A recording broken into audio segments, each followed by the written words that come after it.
the densest amount of energy in the entire universe. If it gets destroyed and Eternia absorbs all that energy, the overgods would have no hope of ever prevailing. It's just as dire as you imagine. The Elysium alone contains more energy than all the planes she has destroyed combined. She will recover another third of her energy if she succeeds, and nobody in this universe will be able to match up to her, the god of space said with despair. How much time do we have left? Han Shu asked, understanding the gravity of the situation. Around 230 years at the rate Eternia is moving. We must make the necessary preparations and break the barrier during this time. The Battle of the Gods also has to conclude before that happens. Otherwise, nobody will be able to escape her. It really is a rather pressing matter, said a red-skinned man that appeared from a burst of fire. He seemed to be covered in burning flames thanks to the dense fire element that surrounded him and was even hotter than the sun. Chartres, you came too, the god of space said. Fernando, I thought you went into hiding. Looks like you are worried about Eternia after all. The god of fire smiled warmly and turned to Han Shu. You're Han Shu, right? I've long been wanting to meet you. I didn't think this would be how the first meeting went, though. Any thoughts of Eternia's imminent approach? Chartres approached him without reservation as he talked, bringing his heat wave with him. His two avatars almost buckled from the burning sensation. Backing off a little, he turned to Eternia and smiled. What else is there to think about but a way to stop it? Assuming there is a way at all, Chartres said with a mocking smile. He looked at Han Shu, seemingly a little disappointed, and turned back to Fernando. Are we helpless even after so many years? If we could somehow lead Eternia to another universe, we wouldn't have to wait here like sitting ducks. If I had that power, I would have left this universe long ago without caring if the rest of you would survive, Fernando mocked plainly.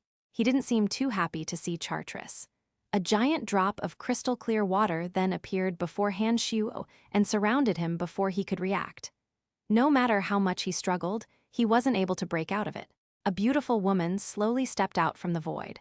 Her skin was so clear it was almost see-through, and a frosty aura came radiating from her.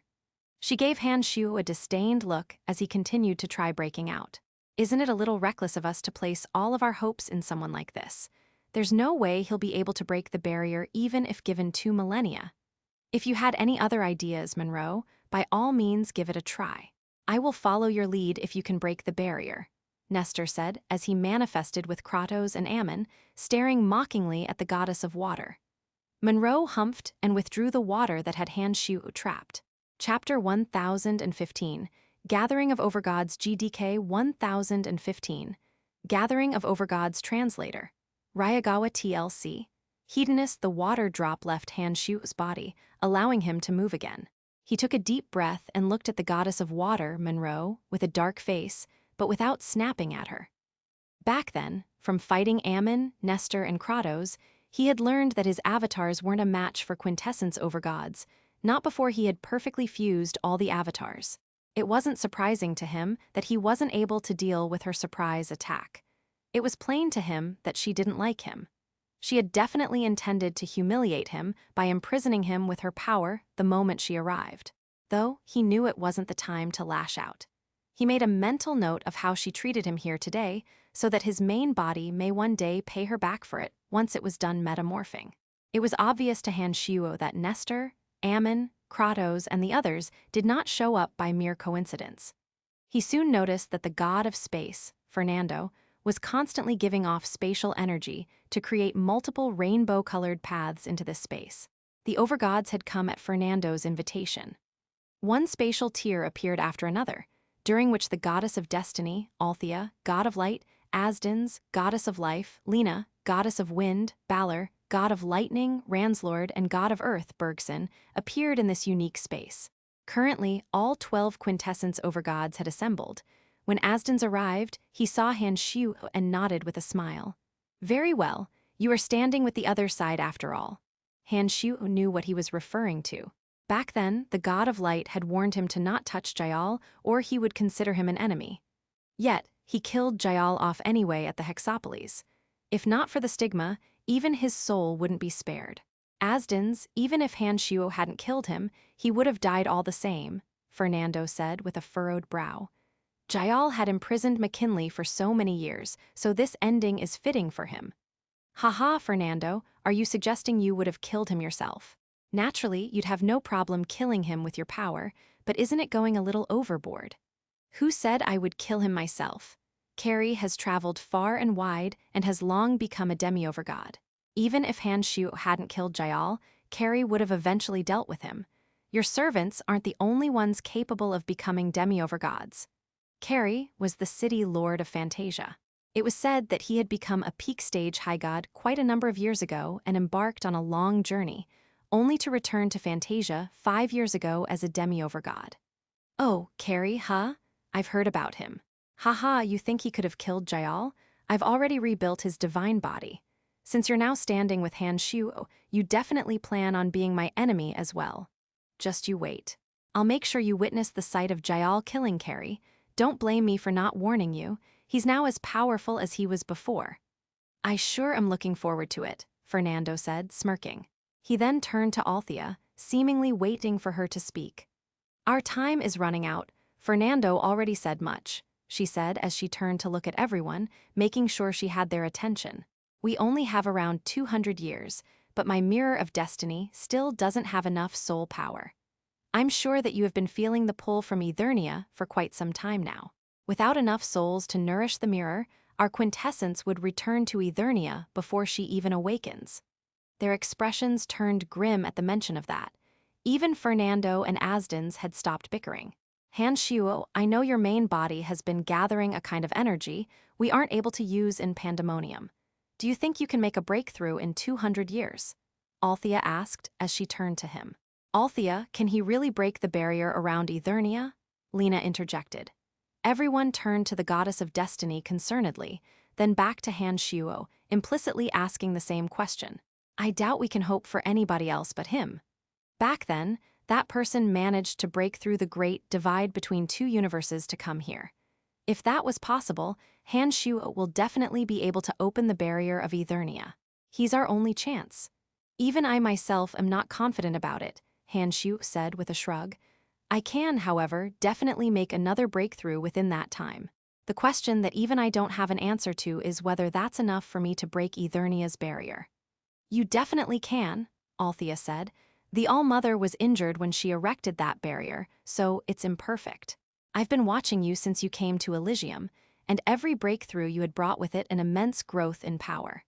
If I'm not mistaken, your power will even rival ours after your next breakthrough. Your energy is not of this universe, so it can definitely bore a hole through Eternia's barrier. Will we be able to defeat her, though? Balor asked pessimistically. Some of us will perish, but at least we can hope. Althea met their gazes with a heavy one of her own. If we stood no chance at all, even if we all worked together, she would have no doubt emerged far earlier. There wouldn't be a need for her to slumber for so long. The others nodded at the sound argument. Let's welcome a new ally while we're at it. Althea turned to Fernando and said, I need you to bring Han Hao here too. Chapter 1016, Joint Target of Attack. Chapter 1016, Joint Target of Attack. Translator. Ryagawa TLC. Hedonist Fernando nodded and caused yet another rainbow pathway to appear without looking like he used any spatial energy at all, out of which Han Hao stepped through. Father, why are you here? He asked as he gawked at the others. He quietly walked towards him and assumed a position beside him. Han Hao's appearance caused the other overgods' expressions to visibly shift. They likely knew that Han Hao had formed a new quintessence in the fringe, but as they hadn't met him in person before, they kept their guard up while sizing him up. Han Shu didn't answer his query and turned to Althea disapprovingly. Why did you rope Han Hao in? What does this have to do with him? Opening Eternia was a really dangerous affair, and Han Shu wanted to bear the risk alone. He wouldn't let Han Hao join him on this perilous journey. He has a new quintessence. Any quintessence over God is obligated to fight her, Althea said plainly. Not to mention, she would definitely go after Han Hao after re-emerging from Eternia. I'm involving him for his own good. That's right. Those of us with quintessence should work together. We need all the power that we can get, Asdens, the god of light, said approvingly. After a cold humph, Han Shu didn't say anything else and brooded on his own. The battle of the gods cannot continue to drag on. Now that we have gathered together, let us go through the rules of the battle for our two newcomers, Althea said. I'm sure you all understand that we won't be allowed to personally participate in the battle and can only guide the participants on the big picture, right? Althea furrowed her brow and turned to Han Xiu and Han Hao. These are the rules for those who bear the quintessence, all for the sake of our own good. It wouldn't do all of us any good if there is too much chaos from rule breaking. Do you two have any issue with it? No, Han Xiu said with a shrug. Han Hao didn't initially say anything, but begrudgingly nodded after hearing the answer. The Battle of the Gods had something fundamental to do with the power of quintessence over gods, who could easily dominate normal gods. The moment they joined the fray, the entire battle could be overturned in an instant, having the potential to disrupt the natural flow of the battle. Just as the gods guided the many life forms of this universe, the quintessence over gods could guide their subordinates for their own benefit. But if they involved themselves in a massacre of normal gods, the chain reaction could cause the entirety of Elysium to end up as a desolate wasteland. For instance, if Nestor, Ammon, and Kratos personally fought, they could wipe out all the gods of the dominions of water, light, and life, and the same could be said if those dominions' quintessence over gods did the same in revenge. Nobody would benefit from such an outcome where no gods remain in Elysium, causing the generation of faith to no longer be possible and ending with them losing control of their quintessence. Seeing the two of them assent to the condition, Althea pondered for a moment before she continued. I don't care how you choose to start joining the fight, nor can I stop you from doing so. But one thing must be stressed. We are running out of time, so it must begin soon and end quickly. Althea, how did that brat form a quintessence? Hours were granted to us by her. Is it really possible to form our own? Monroe asked while shooting Han Hao an odd look. The other gods turned to him as well, all filled with questioning looks. Shaking her head, Althea said, Even I don't know how. His quintessence is indeed unique, much like how unconventional of a life form he is. It is not something I could have predicted. Time is running short, so I shall be sending you all back, Fernando said, when he noticed Han Xiu's expression turning sour by the moment. He immediately opened the pathways once more to urge the others to leave. The first one to leave was the goddess of destiny, Althea, followed by the god of light, goddess of life, and the rest, leaving only Fernando, Nestor, Ammon, Kratos, Han Xiu, and Han Hao. I believe we should have our own discussion here, Nestor said as he turned to Fernando. I will instruct my subordinates to construct spatial transference matrices to link up the dominions of death, darkness, destruction, space, and the fringe. The 3 cities in my dominion are also ready. Once the matrix is complete, they will be able to join your armies against the dominions of light, life, and water at any moment. Very well.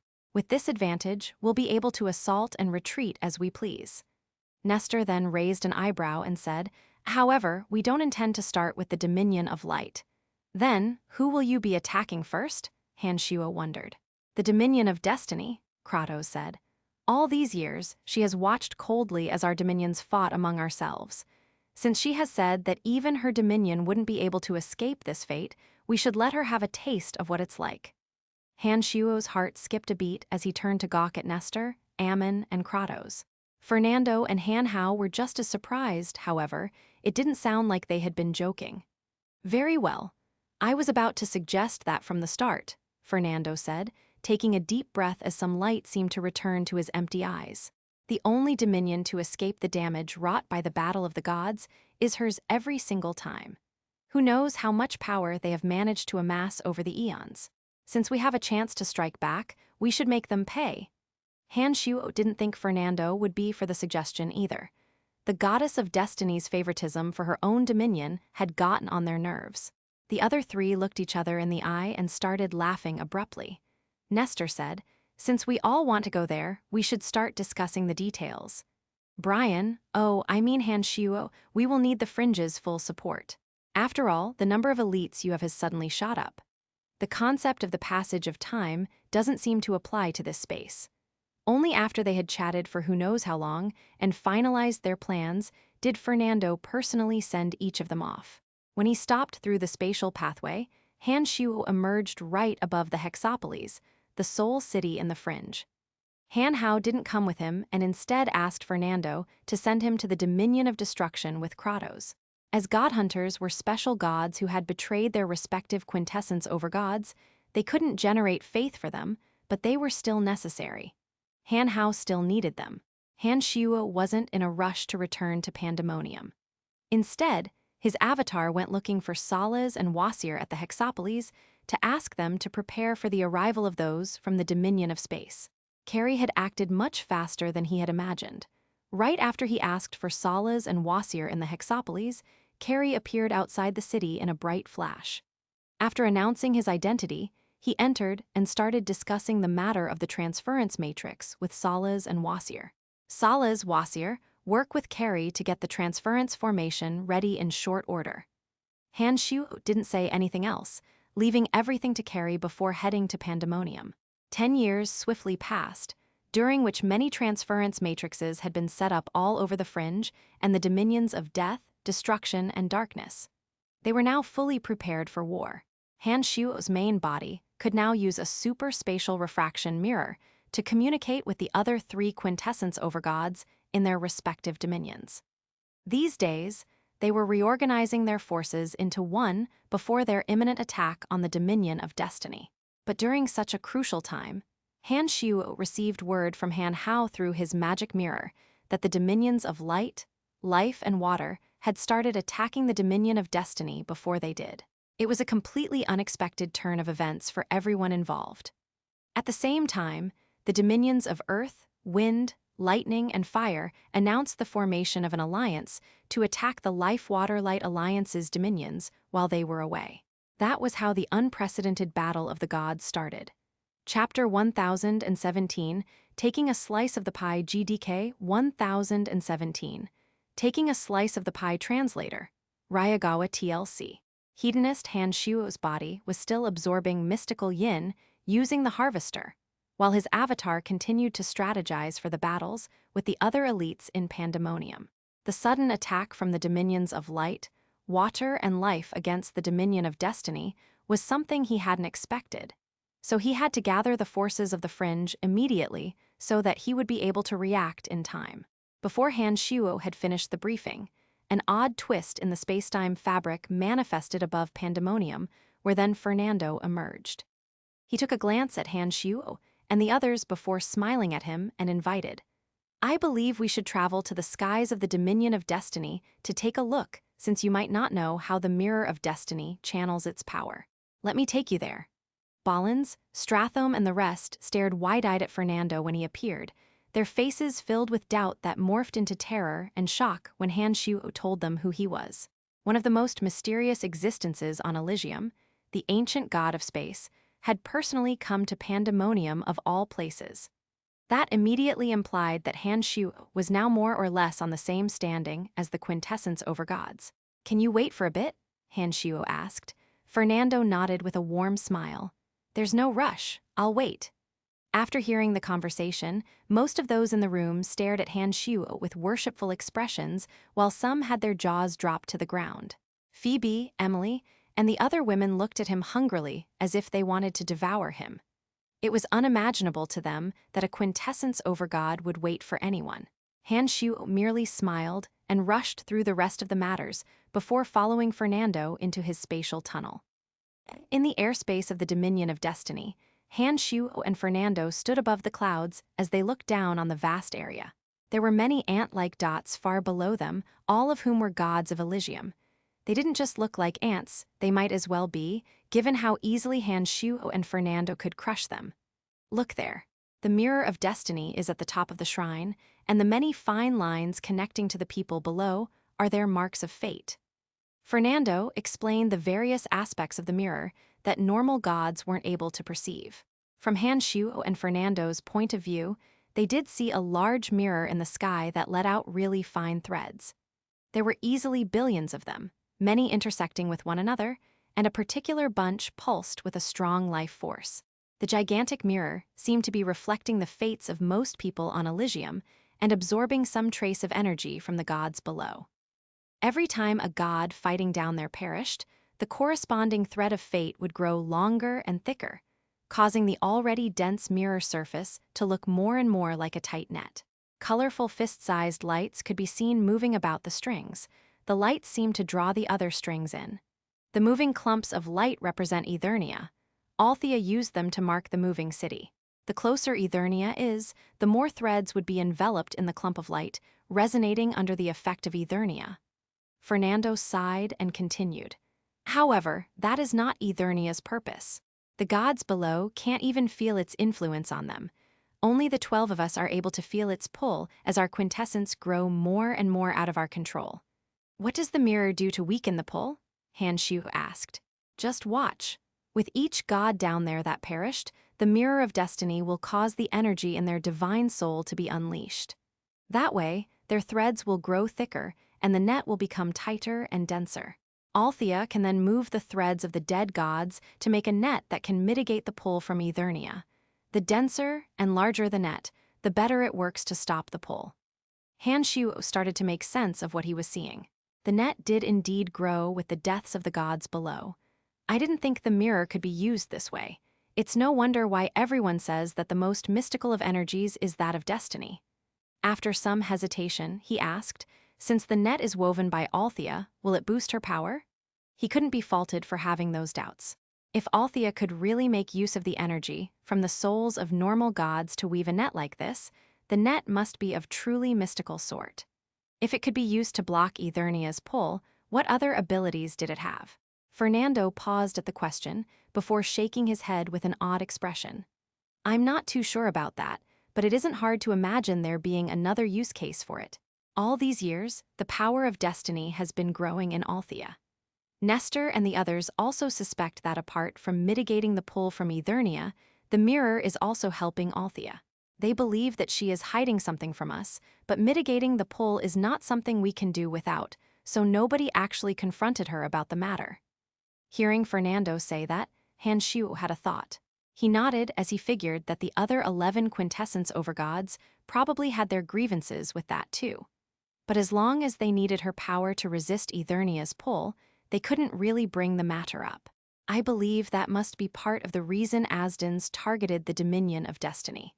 Lena and Monroe must have been unhappy with this for quite a while now too.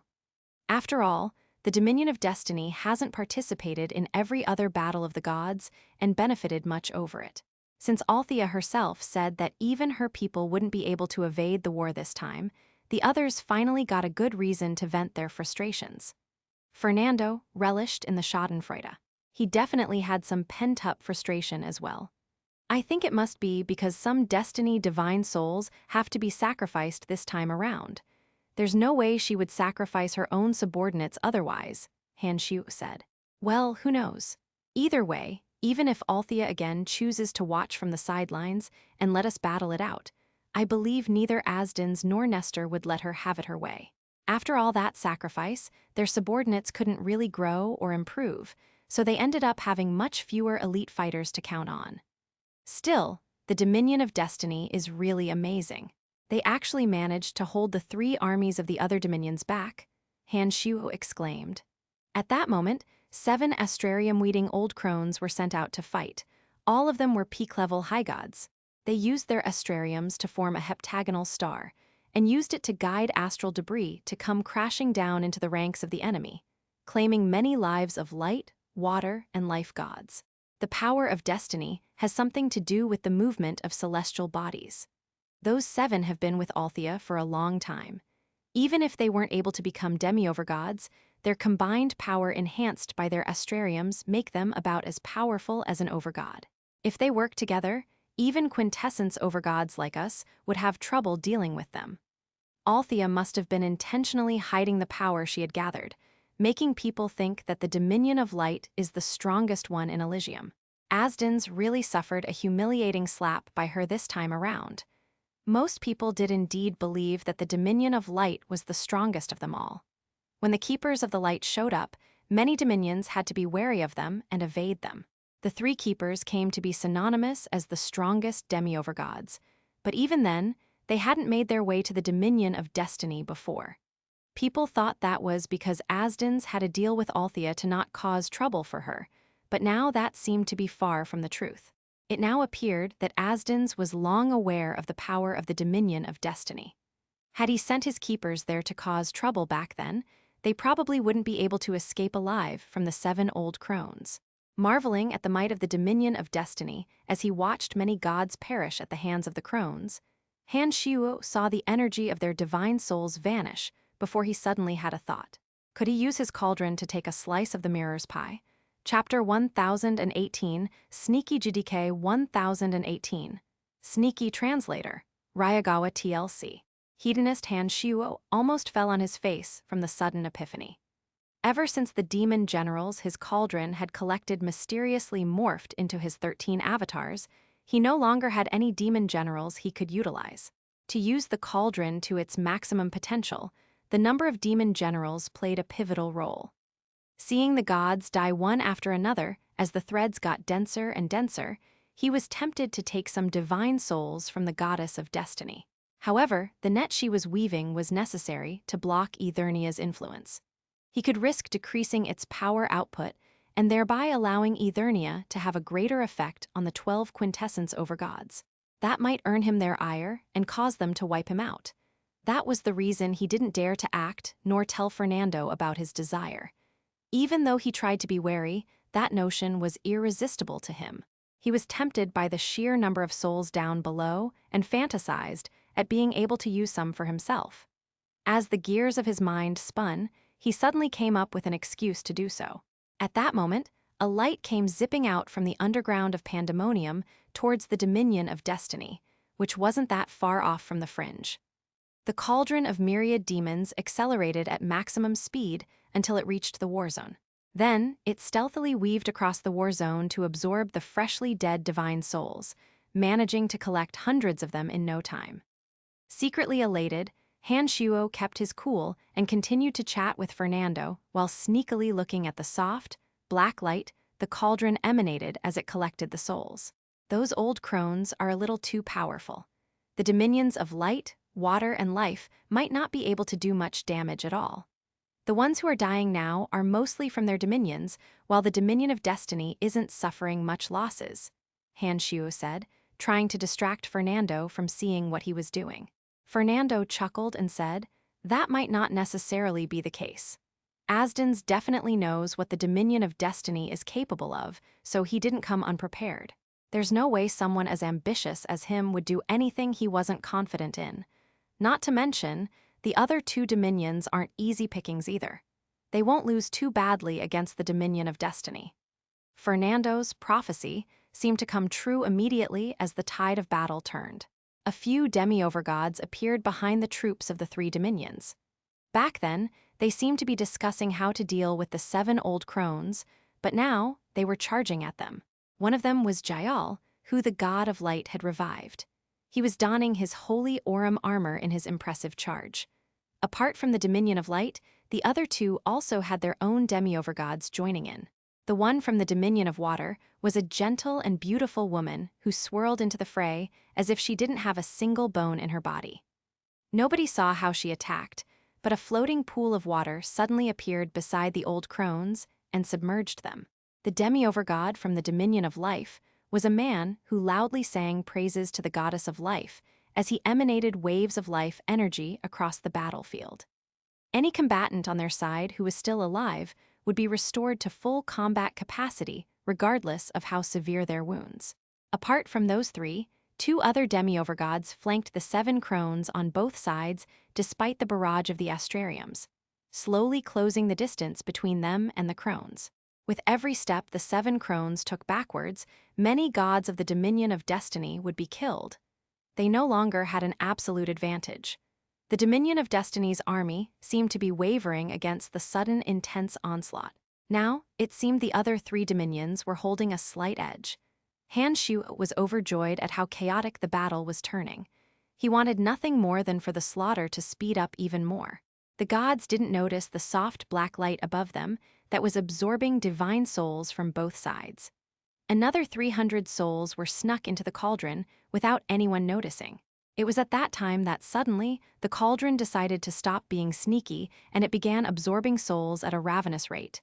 Anywhere the dark light appeared, souls would disappear. Damn, I'll be discovered at this rate. Slow down.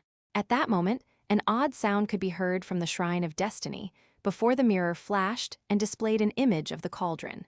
Han Xiu knew the goddess must have caught on.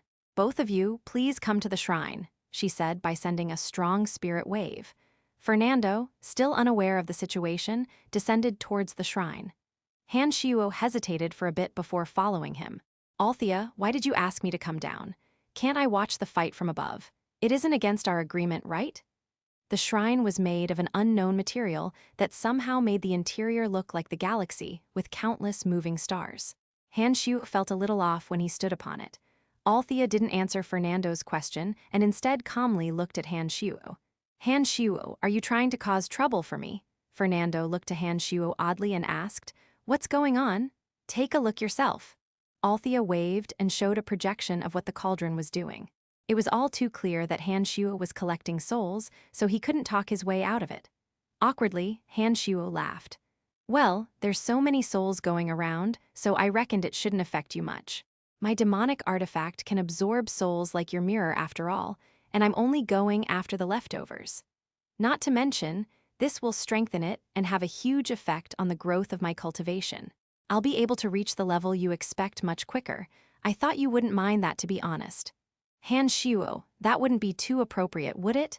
Fernando said after pondering it over. The souls are used by the mirror to stop the pull of Eternia. It's for everyone's sake. Only then can the quintessence over gods rest assured. Even though you don't have a quintessence, Han Hao has one. Would you really let your greed take priority over your son's life? She said, obviously displeased. Do you think Han Hao is just like you? It doesn't affect his quintessence. Naturally, he wouldn't say that out loud. I was planning to only collect a little, but my demonic artifact is a little hard to control. I will keep it in check, don't worry. If your artifact could help resist Eternia's pull, I wouldn't mind letting you claim some souls. But if it's not going to do anything for now, I hope you stop doing something so sneaky for everyone's sake, she sternly said. Han Xiu talked to the cauldron's spirit telepathically. Idiot, why are you making it so obvious? Stop now, we can only carry this out secretly. Are you trying to embarrass me? They already said that we can't absorb souls if we can't mitigate the pull. Who said I couldn't?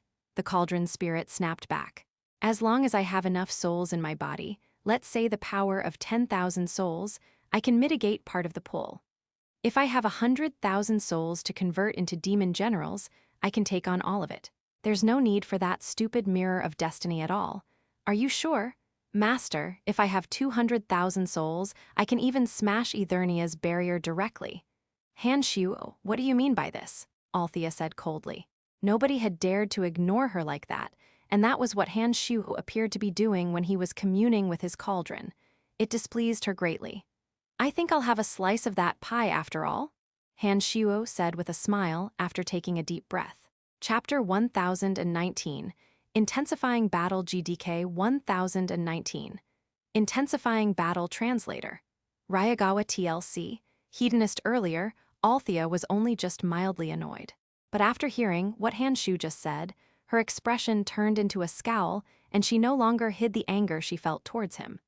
Do you think my mirror of destiny is collecting souls for fun? Without them, Eternia's pull will grow stronger and stronger. Will perish before you are able to smash the barrier around Eternia. Fernando also furrowed his brow, thinking that Han Xiu was going overboard. However, he didn't chew him up directly like Althea did. Han Xiu, doing so will only cause trouble for us. Even if I allow it, the others will not. By then, let alone Asdens, even Nestor, Ammon, and Kratos will get mad at you about it. While Althea might be collecting souls for her own ends as well, it was at least still justifiable. Without the mirror holding back Eternia's pull, their quintessence would have long disappeared. So, even if Asdens, Nestor, and the rest were unhappy about what she might be up to, they still had to do what she said and only dared to cause the smallest of troubles for her they think they could get away with. Han Xiu wasn't surprised at their responses. Smiling relaxedly, he said, "Don't get so angry and hear me out first." Seeing that the two were calming down, he continued, "Didn't you say that as long as I can mitigate the pull on the quintessence, you'll allow me to collect souls?" Althea seemed a little weirded out and scrutinized him as she said, "Are you saying you can do it?" Fernando was just as surprised. He looked at him with uncertainty and said, Han Shuo, you shouldn't say things like this lightly. The slightest mistake can ruin all of us. Do I look like the kind of person who jokes about matters like these? He put away the smile on his face and solemnly said, I can promise that once my demonic artifact absorbs enough souls, it could counteract Eternia's pull the same. Not only that, with enough souls, it can even break Eternia's barrier with ease. Something flashed across Althea's eyes. She seemed rather shaken as she stared at Han Shu hard, before deliberating for a moment. Are you certain your artifact can break the barrier of Eternia once it gathers enough souls? Han Shu nodded. I am sure. As long as there is enough, opening Eternia up would be only a matter of course. Very well, she said, breathing so hard that her chest rose and fell. I will allow you to collect those souls, but you should know the consequence if you aren't able to break Eternia's barrier by then. She turned to Fernando and said, Fernando, please summon the other. This affects all of us, and we have to make a new arrangement. Fernando nodded and opened a few spatial pathways to invite the rest to the Shrine of Destiny. What's going on? Asden said with a beaming smile, as if the murderous gods that were just fighting nearby weren't his men. Nestor looked at Fernando doubtfully before turning back to Han Shuo. Is there anything up? Looks like you have something huge to discuss.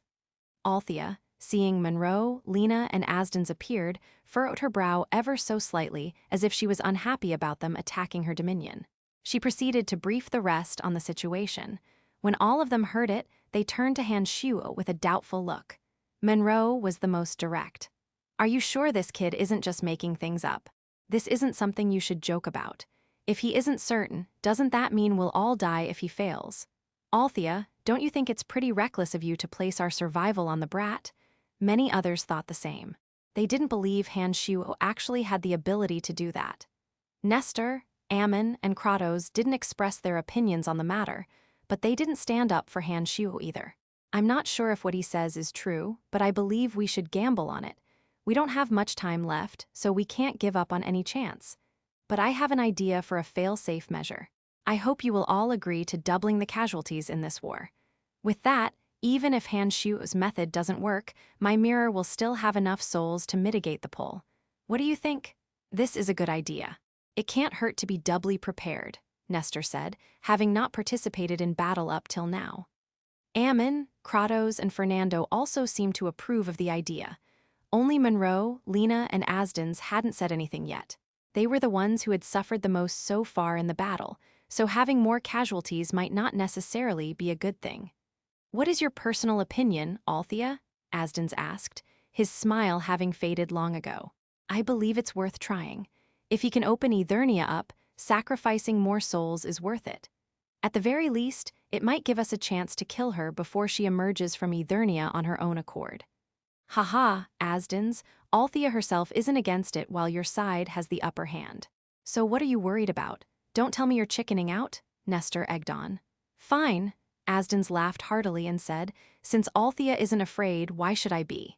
Monroe, Lena, we can't shirk away when the others are stepping up. He turned back to look at Althea, as if saying he was accepting her challenge. The other two goddesses begrudgingly agreed, having always gone with Asdens's plans. Kid, if you can't open Eternia when the time comes, I'll sentence you to a fate worse than death. She glared threateningly at him. Han Shuo merely shrugged and smiled. Don't worry. I'll definitely not disappoint you. HMPH, when my main body reaches the Diablo realm, you're gonna get it. Since that's the case, let us continue the war. There's no longer a need to hold back. Attack with all you got. I'll tell you all when enough souls are harvested. Until then, go wild, Althea said impartially. You may return from whence you came. The spatial pathways are still there, so be on your way. Asdens and the others left gloomily, while Nestor, Ammon, and Kratos shot Han Shuo an odd smile before leaving.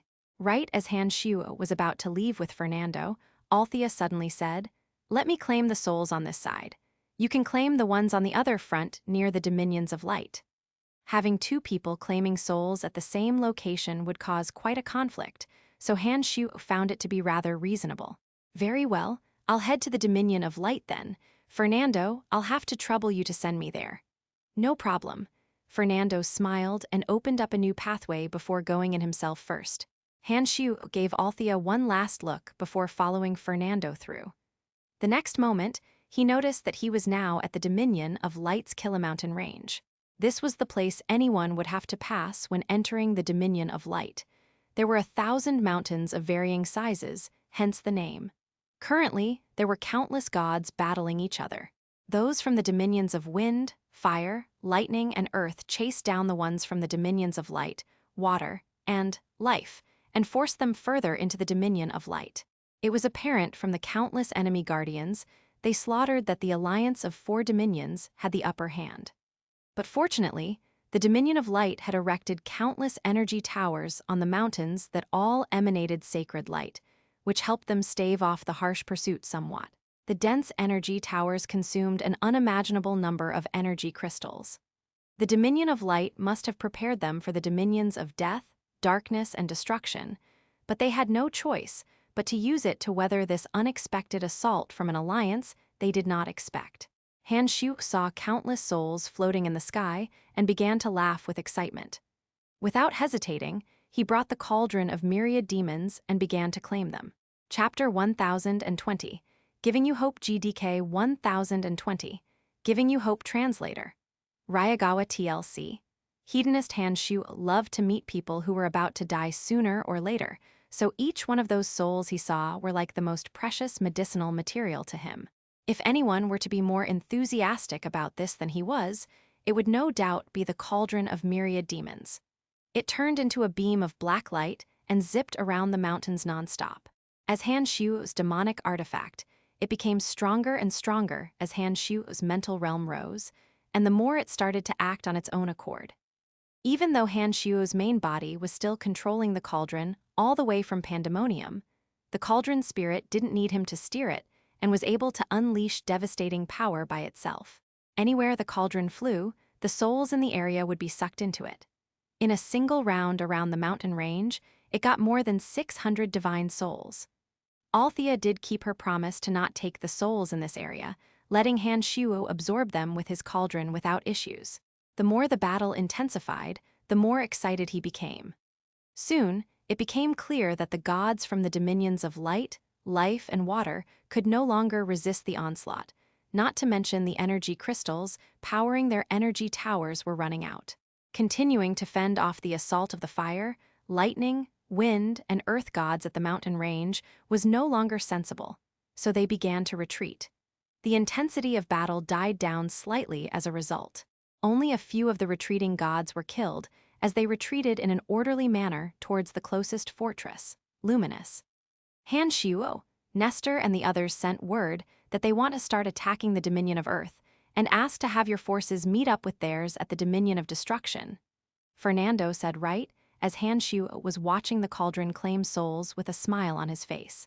Fernando had made spatial mirrors for Ammon, Nestor, and Kratos. They could use it to communicate with each other at any time, so Fernando had a clear picture on everything that was happening on their ends.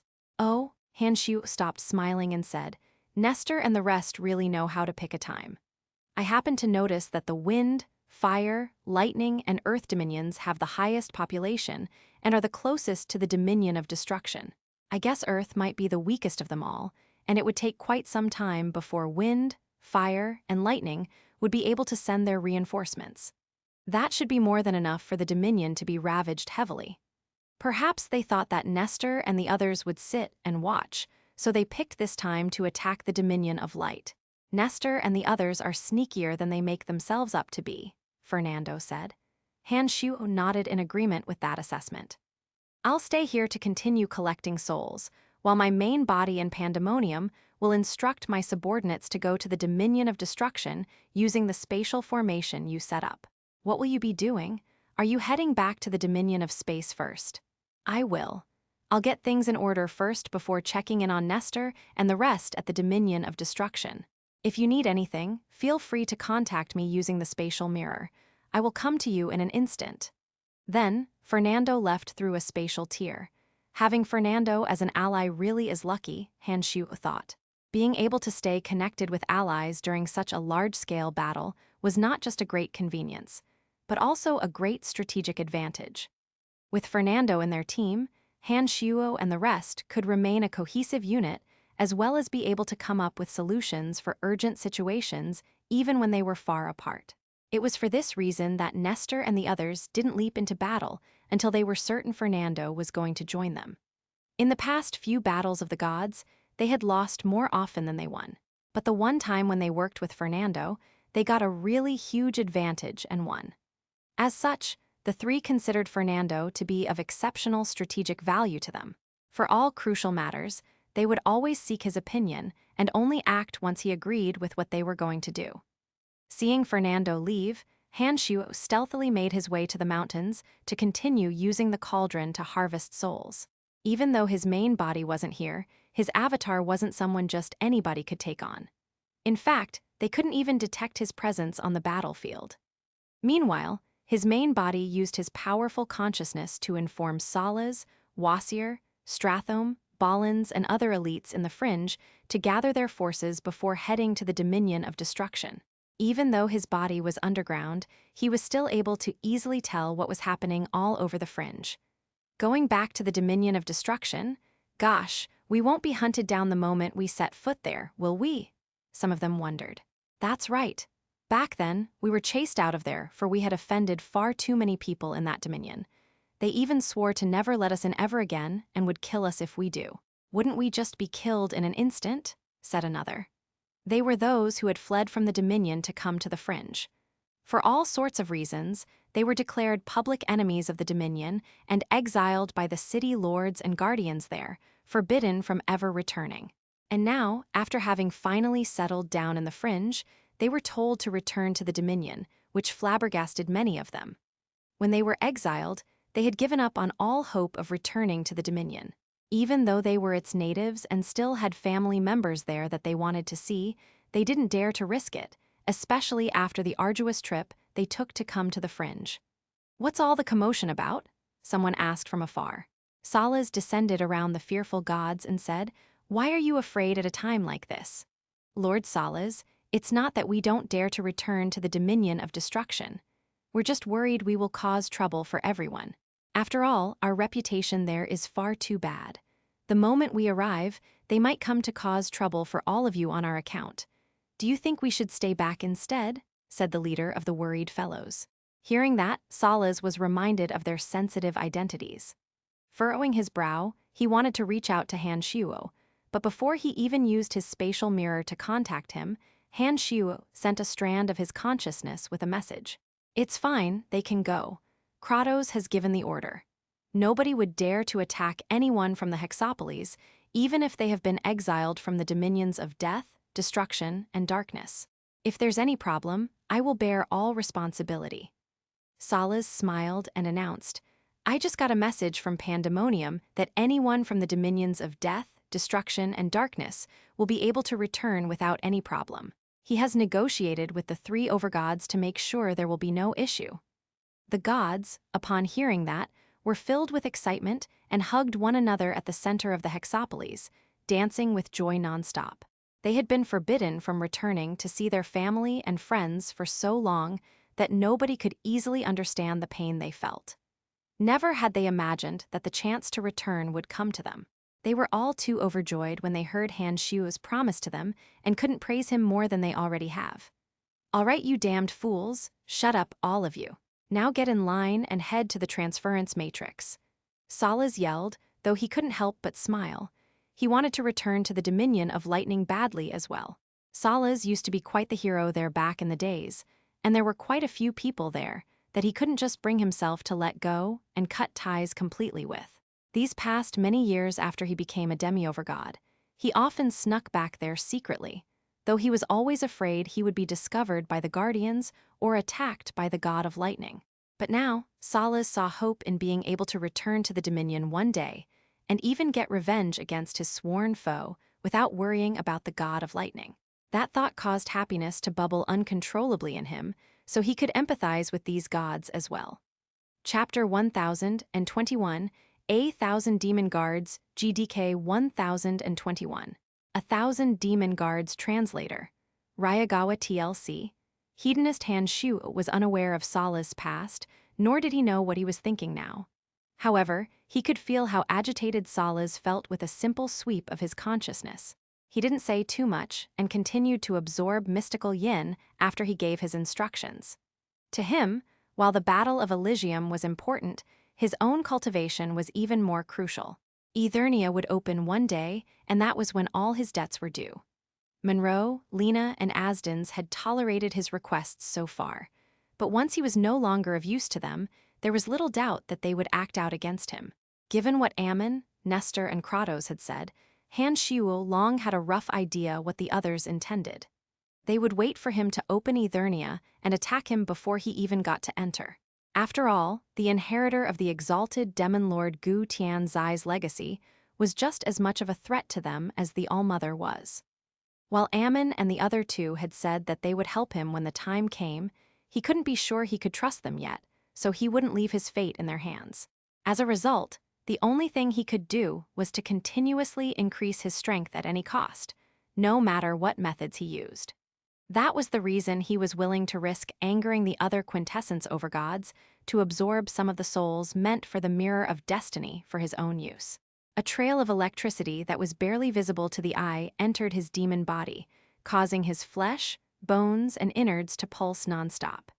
His body was like a black hole that sucked in all the mystical yin he could.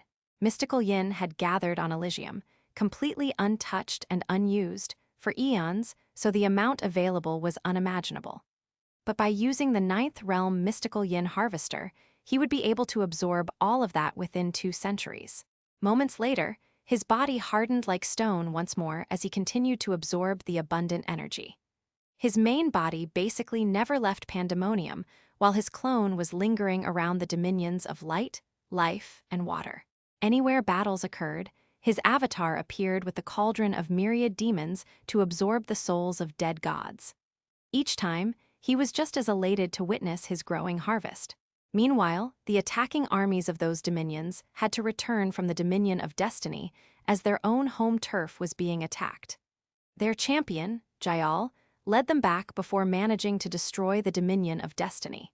As Jayal didn't have the advantage of a spatial transference formation, he found the Dominion of Light heavily damaged by the time he returned. The forces of darkness, death, destruction, and the Fringe led by Yaris, Balins, and the rest began their onslaught at the Dominion of Earth, ravaging a few cities in one go and making their way all the way up to the Shrine of Earth. As Han Hao's Godhunter subordinates had rather sensitive identities, they didn't participate in the main battles and instead turned to the stragglers, taking advantage of the chaos at the hotbeds of battle all across the Dominion of Earth. When the attackers from the dominions of Wind, Fire, Lightning, and Earth got wind of Jayal returning to the Dominion of Light as well as Balins and Yaris ravaging their own homes, they immediately sent out forces to occupy some areas to facilitate a safe and smooth retreat from the Dominion of Light and back to the Dominion of Earth. Across all those battles, an elite group stood out with great flair among the rest: the Han Demon Guards. The Demon Guards, who had emerged from the 8 Desolation and Torment formation, numbered around 1,000, but each one of them possessed immense combat prowess. They were an incredibly sharp bread that cut through enemy ranks like butter straight into the heart of the Dominion of Earth. Any guardians of the Dominion that ran into the Han Demon Guards had only one fate: decimation. The 1,000 Demon Guards worked with great synchronization, and thanks to the many demon formations, they performed at their utmost potential. It was thanks to them that Yaris and the rest were able to continue their slaughter all across the Dominion of Earth. Almost overnight, the Han Demon Guard's fame spread all across Elysium, and every combatant in the battle, from the elite guardians of the dominions of Wind, Fire, and Lightning, shivered at the thought of meeting them on the battlefield.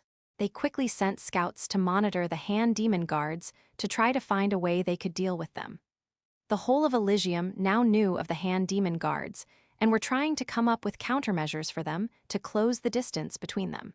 As the battle went on, about 10,000 lives had been lost across Elysium, around 7,000 of which were harvested by the Goddess of Destiny. While Han Xiu had Fernando's help claiming souls, he was a little late and only got about 3,000 of them. Even so, he did feel the cauldron grow stronger. After most of the souls were refined by the cauldron into demon generals, Han Xiu's main body could now remain connected to the cauldron without interruption no matter where on Elysium they were. While his main body was deep underground, he had a complete knowledge of the battle situation thanks to the connection. With a single thought, he could control the cauldron to start collecting even more souls. At this stage, his avatar didn't serve much of a purpose anymore. Even now, he still wasn't able to properly fuse the two halves together. As both the souls of the two halves had come from the cauldron's demon generals, he couldn't use his avatar to properly control the cauldron, so his main body had to do most of the work. Today, his avatar had nothing better to do and returned to Pandemonium. Just as he arrived, Rose came up to welcome him. "Brian, I have something to say to you." Chapter 1022, Let Them Come GDK 1022. Let Them Come Translator. Ryagawa TLC. Hedonist Han Shuo felt his scalp tingle as he followed Rose to a small hill near Pandemonium. That hill was one of the cornerstones of the Ninth Realm mystical Yin Harvester formation, so it was located in a rather rural area where people did not usually visit. Han Shuo didn't know what to say when he saw Rose fidgeting around hesitantly. "Brian, our master-servant contract still isn't nullified, right?" she said when she finally turned to him. He felt a little relieved that this was what it was about. "It can be nullified at any time. Do you want me to do it now?" he said with a smile. "Sure," she nodded. His main body willed it, immediately severing their linked souls. The contract was no longer worth anything nowadays to him anyway. A soul contract was a unique application of the power of destiny. Whenever one was made, the goddess of destiny would draw some energy from the power between their souls and use the mirror of destiny to link their threads together. But the moment Han Shu reached the Diablo realm, his fate was no longer something Althea could be privy to. The contract that remained was only something Han Shu intentionally left active, so he could nullify it at any time. "Well, we're finally talking to each other as equals then." She mustered her courage and looked straight into his eyes. "I don't want to be your servant. I want to be like Emily and Phoebe." "Brian, you know what I mean." Han Shuo tensed up right after he relaxed himself. There was no way he wouldn't know what she intended at his level, but he still said with an awkward smile, "What do you mean, Rose?" "You know it." "Stop pretending," she snapped. "You had a link directly with my soul, so you know what I was thinking the whole time." Han Shuo was stunned at hearing those words. After some silence, he shook his head and said, "Why do you want that? You've been here in Pandemonium the whole time. Surely you've seen that I haven't been spending much time with Emily and the others either. I've been using all that time on my cultivation. Being with me will only bring more pain to you. I don't care, even if it brings me pain, it's what I chose." She took a deep breath to calm her heavy breathing. "Are you saying we can't be like that?" she asked, a little fearful to hear the answer. Back when they were in the Dominion of Darkness, Rose had been tagging along with him the whole time throughout the City of Shadows and the battle at Hushville City. She had stood strong beside him all the way. After coming to the Fringe, she had also helped him recruit Ramen, Zavik, and many others. Han Shuo was a sentimental person, and he had always found it hard to refuse a woman's advances. Since Rose liked him so much, what else could he say now that he was confronted with it? "Fine. Since I already have so many, there's no harm in getting one more. However, I will have less and less time in the future and can't spend much of it with you. This is the choice you made." Rose, who didn't really dare to look at him, suddenly shot him a bright smile. She didn't need him to promise to stay by her side for the rest of her life. That was the only answer she needed. Right now, Han Shuo didn't have the luxury of indulging in his many lovers, as they didn't like getting intimate with his avatar. While he was mentally speaking the same person, physically, something seemed to be lacking. He kept himself busy the whole time at Pandemonium, receiving word from Nestor, Ammon, and Kratos daily about the war effort. Balins, Sanguis, and the rest were also not afraid to disturb him with the regular detailed battle reports they sent through spatial mirrors. The allied army of death, destruction, and darkness slaughtered many gods during their plundering of the dominion of Earth. As the combatants of wind, fire, lightning, and earth began their retreat from the dominion of light, Han Shuo moved his cauldron to the dominion of Earth. Right now, the battle at the dominion of destiny had come to a pause, so Althea had been focusing on claiming the souls at the dominion of Earth as well, which resulted in some conflict between her and Han Shuo. Fortunately, the two of them were reasonable and tried not to encroach upon areas where the other was already claiming souls. In the end, the invading forces of death, destruction, and darkness entering started to clash with the defending forces of wind, fire, lightning, and earth. That finally marked the start of these two factions' battles. At the city of Redmud in the Dominion of Earth, the gods of wind, fire, lightning, and earth gathered on the city walls, releasing barrage after barrage of fire from energy crystal cannons. Outside of the city were the forces led by Yaris, Balins, Sanguis, and the rest. The gods on their side charged towards the city walls without regard for their safety, with the intent on wiping all the gods within it out. The hand demon guards stood out particularly among them. Their orderly formations and stellar coordination with Balins, Sanguis, and Gilbert leading them allowed them to carve a path straight towards the city. Despite the constant cannon barrage, their forces advanced at a steady pace. I guess there was a reason Brian managed to become the ruler of the Fringe and obtain the Overgod's acknowledgement so quickly, Yaris said as he watched the hand demon guards from afar during his own charge. I worry that we won't be able to call his name directly in the future anymore, the Lord of Darkwater City said.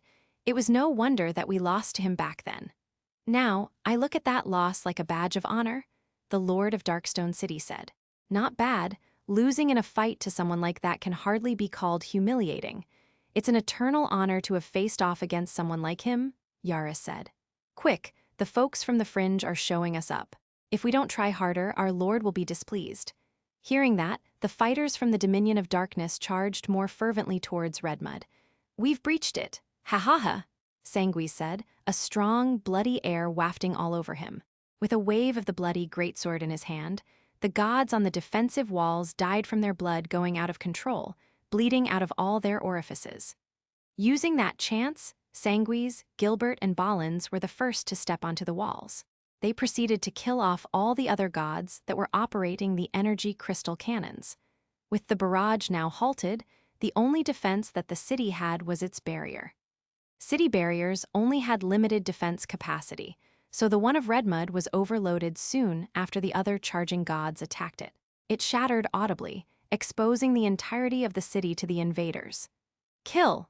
The forces of darkness, death, destruction, and the Fringe laughed maniacally as they charged in, killing not just the guardians of the city, but also anyone they set their sights on. The entire city was leveled from the earthquakes, lightning storms, howling gale, and glowing embers. Lord, Redmud's gate has been breached. Even if we couldn't obtain a complete victory, we can at least cause the four dominions heavy casualties, Zavik reported to Han Shuo. Han Shuo, who was expounding the mysteries of various kinds of energies amidst a group of women, nodded. I'm not surprised that Redmud was breached. Is there anything else that's noteworthy? The fighters of light, life, and water only returned to Luminous for a short while before leaving, Zavik said after some hesitation. Where are they heading? Han Shuo asked. They're actually coming towards us. If I'm not mistaken, they're targeting the Fringe. Ah, I guess Asdens thinks we're easy pickings. They're probably having a hard time with our 1,000 demon guards, so they want to wipe us out before they return, Zavik said. He seemed to understand the reason behind the troop movements of the Dominion of Light. Taking the initiative isn't a bad move for him, Han Shuo said with a smile. By now, a chaotic battle is breaking out at the Dominion of Earth. Even with a spatial transference formation, there's no way we can focus on both battlefronts at the same time, as I'm sure Asdens is aware. What do we do, Lord? Zavik asked worriedly. We really don't have many fighters who remained in Pandemonium. The moment their forces reach Hexapolis, we won't be able to hold out. Don't worry, we'll do what we have to. He smirked coldly and continued, let them come. As long as Han Jin and the other four are at Hexapolis, we'll even welcome their arrival. Chapter 1023. They came, they saw, they left. Chapter 1023. They came, they saw, they left. Translator. Ryagawa TLC. Hedonist Zavik didn't inform the rest in the Fringe about the incoming danger, and instead notified only the 5 elite zombies at Hexapolis about it. Like Han Shuo, Han Jin seemed really casual about the whole affair. Just let them come. Like crazy father, like crazy son, the battle at the Dominion of Earth continued intensely. Fighters from all 7 dominions clashed in a huge mess. but the Han demon guards played the most important role in that battle. Salaz, Wasir, and the other fugitive gods also performed really well, which wasn't surprising for gods who had survived the chaotic fringe. They were ruthless and fearless, showing Yaris what real savagery looked like. Fernando's subordinates from the Dominion of Space had yet to participate in the battle so far to ensure that their allies would be able to rapidly respond to any situation that needed them.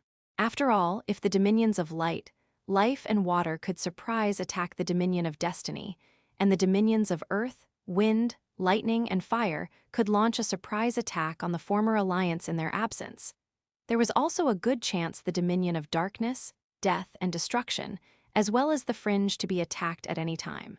To prevent themselves from being taken by surprise, they decided to leave the elite fighters from the Dominion of Space to take on a supporting role. Being practitioners of the energy of space and having spatial transference matrices, they were able to rapidly respond if either of those territories were attacked. Not to mention, the gods of the Dominion of Space were also in charge of transmitting news among their allies. The one who brought Zavik the news of the incoming attackers was none other than McKinley himself. Once McKinley sent word there, he immediately contacted 2 other city lords to gather reinforcements to be sent to Hexapolis immediately. At the highest point of the battle at the Dominion of Earth, the invaders from the Dominions of Light, Life, and Water finally reached the Fringe. Within a swift 7 days, they made their way to Hexapolis. On the walls of Hexapolis stood Han Jin, Han Shui, Han Mu, Han Huo, and Han Tu in a pentagonal formation, each one taking care of one side of the defensive wall. One figure after another also appeared from the spatial transference matrix within the city. They were gods from the Dominion of Space. Immediately, they teleported to any place where there was a gap in defense. "Oh, why are you all here?" Han Jin asked McKinley, who had suddenly teleported next to him. "Haha, supporting the dominions of our allies is our responsibility. Now that the other 3 dominions are fine while you are being attacked, we naturally have to come. Though, if any of the other 3 dominions are also under attack, I'd still come to the Fringe to help out." McKinley had an interesting history with the House of Han. Han Shuo had even offended Asdans on his behalf by destroying Jayal, one of the 3 keepers of the light. Since then, he was really close to the House of Han. "Han Jin, let me introduce you to Carrie. He's here specifically to handle Jayal. Naturally, I will also fight Jayal, but I worry I'm not his match," McKinley said as he introduced Han Jin to a white-haired old man with a long beard. He was a space cultivator who had traveled through large distances of space on Fernando's orders to fight Jayal. "Ah, nice to meet you," Han Jin greeted warmly. "Looks like Jayal is going to die for sure this time then." McKinley and Carrie both laughed as they turned to watch the enemy forces approach from the distance. "How should we deal with them?" "Just watch. It's about to begin," Han Jin said with a chuckle. All of a sudden, he yelled loudly. From 4 other directions in Hexapolis, Han Shui, Han Mu, Han Huo, and Han Tu responded. Then, Han Jin jumped forwards into a hole that opened up in the earth before he was wrapped inside it. The moment he fell into the earth, the entirety of Hexapolis shook and seemed to groan. Subsequently, the ground cracked open in the midst of the forces of light, life, and water, letting out countless sharp spikes that skewered many gods. Hot lava immediately came flooding out and set fires all over the place. There were many explosions among the enemy ranks, which resulted in large columns of smoke rising into the sky and obscuring any and all light. Amidst the cloudy darkness, hints of light flashed as icicles came falling from the sky, skewering even more enemy gods. It was as if the world was ending. The 5 elite zombies utilized their penta-elemental undead formation to the utmost, operating it like a machine of slaughter. They didn't spare anyone they could kill, sending soul after soul rising up into the sky. Even though McKinley and the other space cultivators had a plan to repel the enemy they wanted to relay to Han Jin before the fight, they didn't expect Han Jin to just leap into the fray immediately. Not only that, they didn't see anyone in Hexapolis launching those attacks. Holy fuck, what in the world is happening? The usually well-mannered Carrie couldn't help but curse at what he saw. McKinley shook his head in resignation and sighed. "I told you that the House of Han is scarily powerful. You'll finally believe me now, right?" Carrie snapped out of his stupor. But this is a little too insane, isn't it? I didn't even get to see who made the attack. Isn't this kind of power in the League of Quintessence over gods? Am I lagging behind the times because I've left Elysium for far too long? After hesitating for some time, Carrie turned to McKinley with a solemn look. Are they breaking any rules? Will the Quintessence over gods join the battle directly? How would I know? Ever since the last battle at Hexapolis, Han Jin got a huge boost in power from the exploding energy crystals. The other four also obtained arcane orbs refined from demi-over-god souls. Not to mention, after the Ninth Realm mystical yin harvester formation was complete, they also got some benefits from it. Thanks to the huge amount of mystical yin in Pandemonium and their arcane orbs, they managed to break through. Nowadays, the five of them weren't weaker than average demi-over-gods, and them working together using their penta-elemental, undead formation only served to boost their power many times over. Being unique life forms, the five elite zombies were able to fuse the elemental yuan energy they cultivated with the fundamental forces of this world, allowing their power to soar to such heights, which was why Han Shu wasn't too concerned about the approaching invaders. It wasn't just McKinley and Carrie. The other gods in Hexapolis couldn't believe their eyes. While those five rarely walked about in public, many people knew who they really were. Even so, they weren't expecting them to be powerful to that extent. Lord McKinley, the elites from the Dominion of Destiny have launched an attack. They're actually invading the Fringe? Someone reported to McKinley through his magic mirror. He immediately asked for more details and found that many elite Destiny cultivators had managed to evade the eyes of the Space Cultivator Scouts to arrive at the Fringe, which was located between the dominions of Space and Destiny. They weren't a long distance away, so the Destiny cultivators were able to swiftly begin their attack. Hey, it looks like the Dominion of Destiny is going to use this chance to take on the Fringe, McKinley told Carrie. There's a chance they're going after the forces of light, life, and water too. They were the ones who launched an attack on the Dominion of Destiny first, Carrie said, but given how they do things, they're most likely trying to take advantage of the whole situation and deal a blow on both the Fringe and the Alliance. McKinley smirked. HMPH, they think they can swoop right in to take advantage of us. Let's see if they can fight their way past us then. McKinley, don't be reckless. The united forces of light, life, and water weren't able to gain an edge on the Dominion of Destiny even though they attacked first. We might not be their match. Why don't we send the elites of the Dominions of Death, Destruction, and Darkness who are on standby here as reinforcements instead? McKinley calmed down at the reminder, gave it some thought, and agreed. This is the safest move to make. Let's do it then. Lord, the Destiny cultivators are turning back, reported someone through the magic mirror once more. What? Cried McKinley and Carrie. They turned to look at the chaotic battlefront and instantly understood why. If they were in their shoes, they would definitely turn tail and run at the sight of such devastation too. Note: the final chapter is now available on Patreon. Chapter 1024, Penalized GDK 1024. Penalized Translator. Ryagawa TLC. Hedonist the gods from the Dominion of Destiny came suddenly and left just as abruptly. McKinley and Carrie had prepared themselves for a harsh battle. After all, they couldn't afford to ignore the invaders from the dominions of light, life, and water, let alone a powerhouse that had managed to fend them off. Putting the magic mirror in his hand away, McKinley smiled and turned to look at the powerful formation, continuing to shave down the ranks of the allied invaders without knowing what to do. He had known that Han Shuo's subordinates would be powerful, but not nearly to that extent. Most of the fighting force came from Han Jin, Han Shui, Han Mu, Han Huo, and Han Tu, all demi-overgods operating a huge formation within Hexapolis. It was at this moment that two uninvited visitors came to Pandemonium. The moment Asdens and Monroe, the gods of light and water respectively, entered, Han Shuo's main body felt their presence and used his avatar to welcome them. Wow, I wasn't expecting honored guests like you today. Han Shuo, you didn't follow the rules.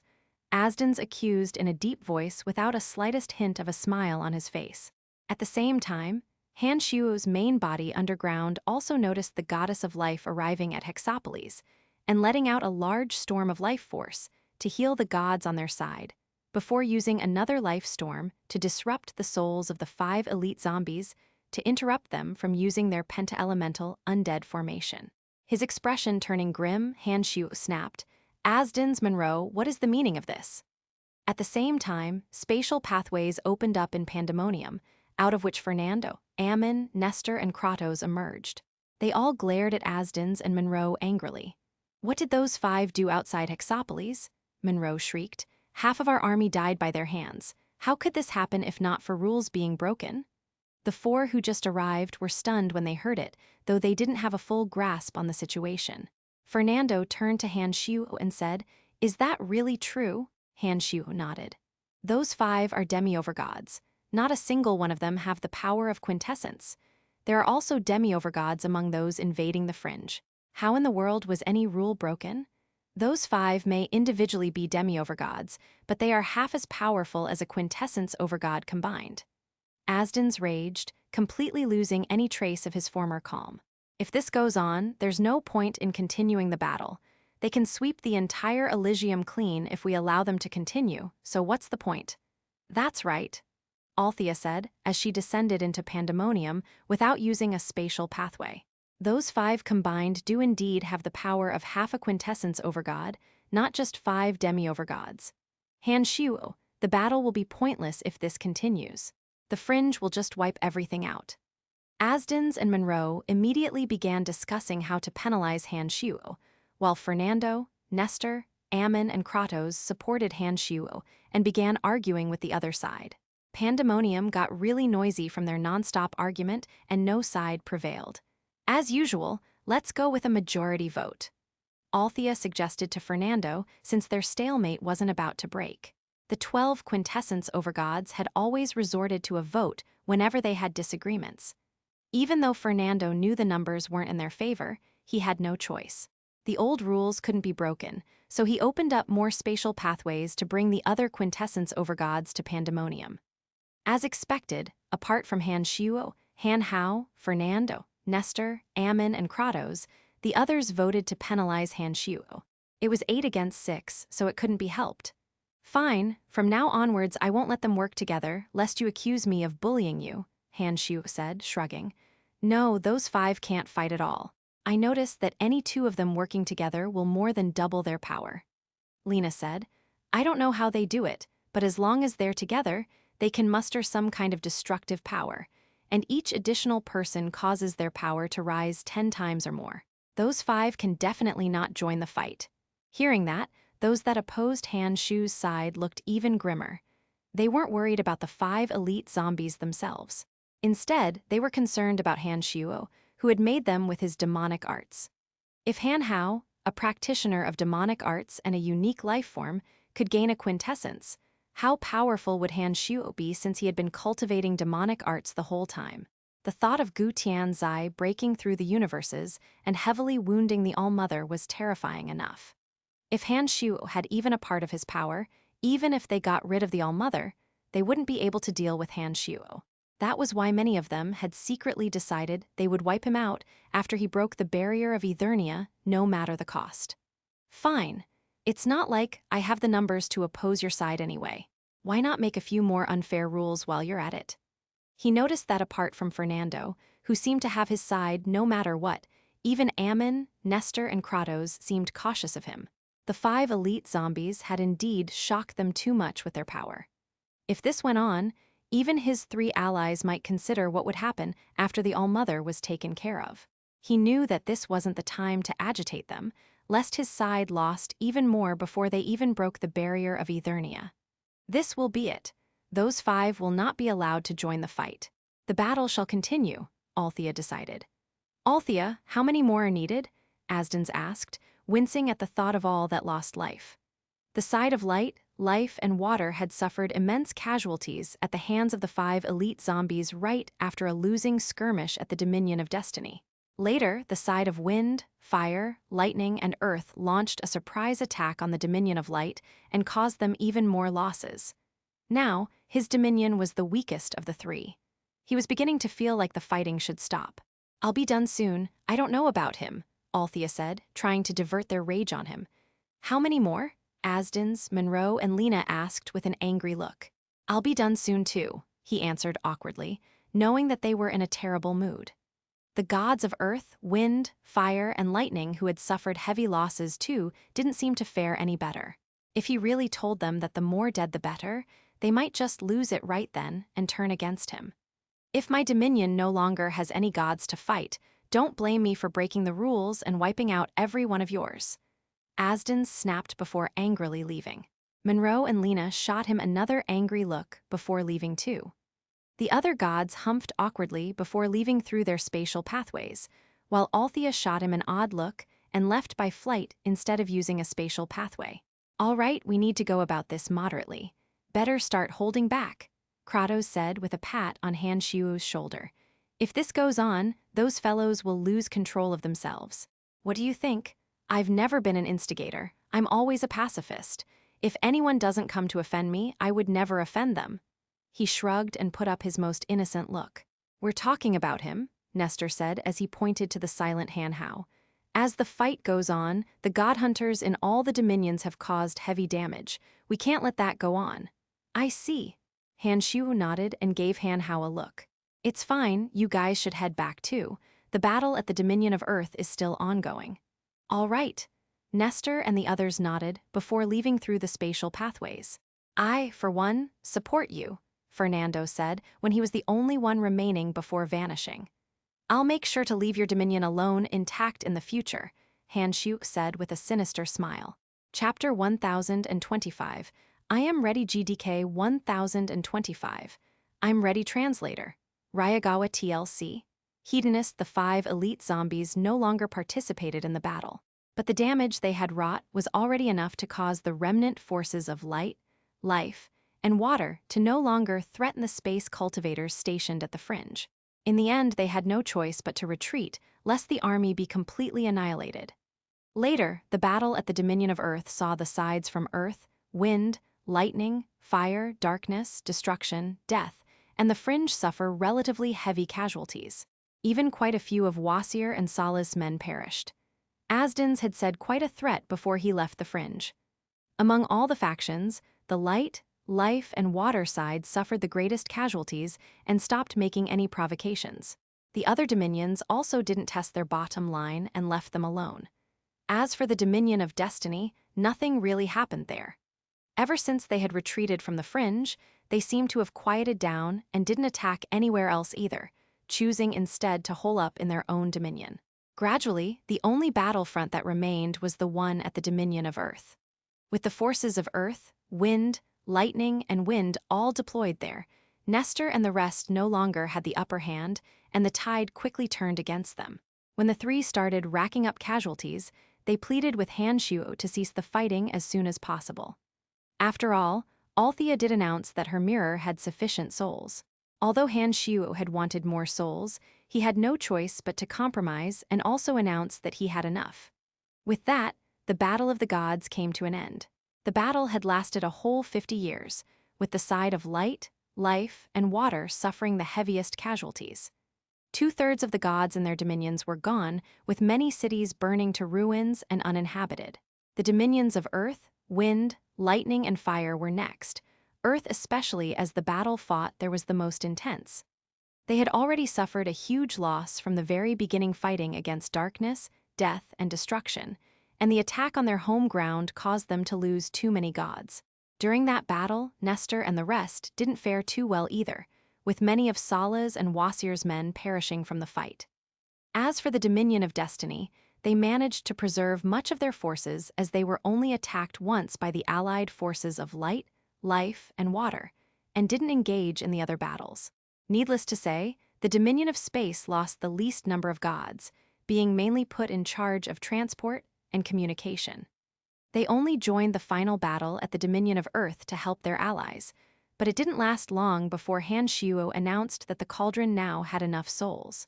The Han demon guards led by Balins, Sanguis, and Gilbert, however, didn't suffer many losses. They stood out the most among all the fighters and performed the best.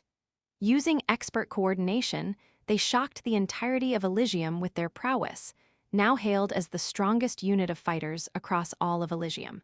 As for Han Hao's God Hunter Alliance, they didn't join any of the large factions, but they did show up where the battles were the most intense. However, they didn't fight in open battle, and instead went after the stragglers and deserters or the gods who were going to reinforce others. Like a venomous snake in the bushes, they struck when their foes let their guard down before swiftly retreating. The god hunters had a huge effect on how the battles turned out, attacking almost any side they encountered. However, the city lords absolutely loathed them for all the damage they've caused. Now that the Battle of the Gods was officially over, the Dominions began gathering their forces and training new guardians to make up for those who perished in battle. Meanwhile, the Quintessence Overgods went to Han Shu to ask him if he could already break the barrier of Eternia, as the city's threat began to loom closer and closer to them. However, Han Shu kept turning down the excursion to Eternia with the excuse that his main body's power wasn't enough to allow him to control the cauldron of myriad demons freely yet. His main body and avatar remained in seclusion within Pandemonium as he quietly made his preparations. Eventually, another 150 years passed. A powerful wave of energy came sweeping out from Pandemonium, sending chills down everyone across Elysium. The Quintessence Overgods also seemed to feel the massive radiation of energy from the fringe. Right above Pandemonium was a vortex of mystical yin. It was so dense that traces of white-colored mystical yin could be seen with the naked eye, swirling as it descended into Pandemonium. Now, the place was a sea of white. The Quintessence Overgods could feel a power they couldn't comprehend coming from within, causing them to gather there. The whole place was filled with all the mystical yin that had gathered on Elysium across eons, which had been absorbed fully in the past 2 centuries and converted into stored energy. This energy might just be enough to break Eternia's barrier, Althea said when she felt the oppressive and ethereal force coming from the depths of Pandemonium.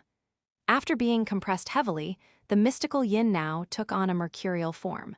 Althea, did we make the wrong choice after all? Asden said with a sigh. I can be sure now that he's already more powerful than us. Even if the All-Mother is eradicated, he's not someone that we can defeat. After some pondering, she said, Asdens, I know what you're worrying about, but you don't have to worry.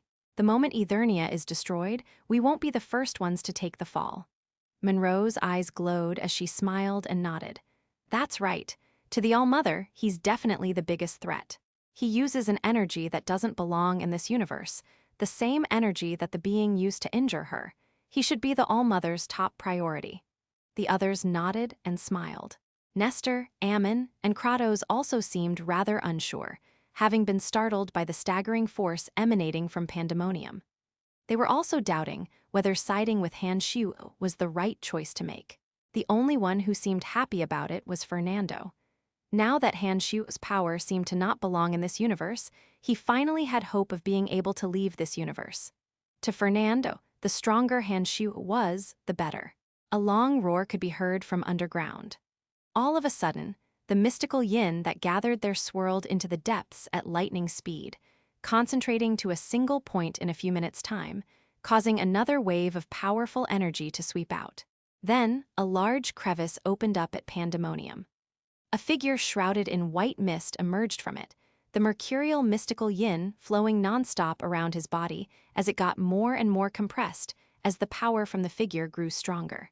All of a sudden, the figure sucked all the mist into its pores, including all the mercurial mystical yin.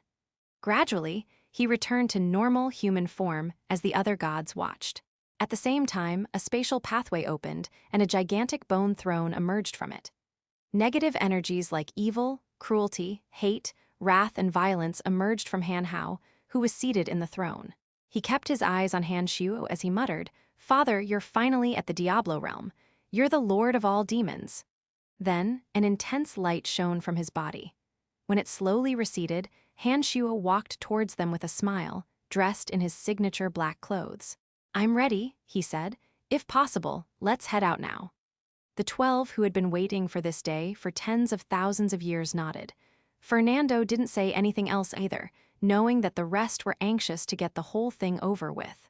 He immediately made spatial pathways, into which the Quintessence Overgods entered. Fernando, after this battle, I will break through the bindings of this universe to fulfill your wish, Han Shu said. You have my eternal gratitude. Fernando smiled, rarely for once, and motioned for Han Shu to enter. Han Shu looked at Han Hao gently before entering. Naturally, Han Hao also tagged along. Chapter 1026, Allmother GDK 1026.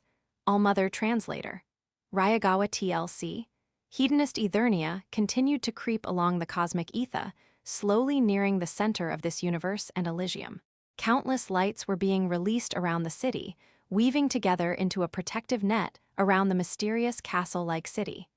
We couldn't have come a moment too soon, Althea remarked. Given the rate Eternia was moving, it would collide with the continent of Elysium in a few more decades. Everyone there would no doubt perish, with even the gods unable to escape the disaster. Without the power of faith, the quintessence overgods would lose control of their quintessence and be swiftly dispatched by the Allmother.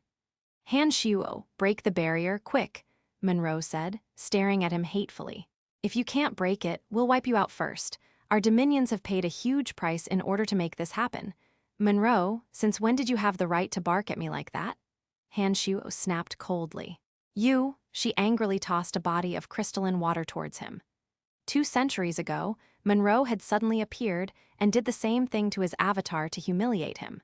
Back then, his main body still didn't have enough energy to rival her, so it was all he could do to endure it. But now, he merely humphed coldly and sent the cauldron of myriad demons out. Before that gigantic water drop approached, the cauldron sent a wave of water splashing outwards that pushed Monroe's attack aside and washed over her, sending her flying off uncontrollably. Her body turned into fluid before it reformed sometime later. Now, all she did was grit her teeth and glare at him without daring to threaten him any longer. This is for that day 2 centuries ago. If you continue to talk to me like that, don't blame me for being not as gentle next time. He smirked and held on to the cauldron. You! Monroe was filled with anger, but she knew now that Han Shu wasn't someone she could afford to mess with. Seriously, Monroe, don't you have something more important to worry about right now? Han Shu snapped, before he smiled and turned to Asdin's Lena, as well as the goddess of wind and gods of fire, lightning, and earth. I know many of you will want to attack me after I break open the barrier. I'll be waiting, so make sure to give it your best shot. He didn't say anything else and looked into a cauldron. Beams came out of his eyes into the cauldron, filling it up and causing it to glow with a dark light. Cries of tormented souls could be heard coming from within, as if there were demons within it about to be let out at any moment.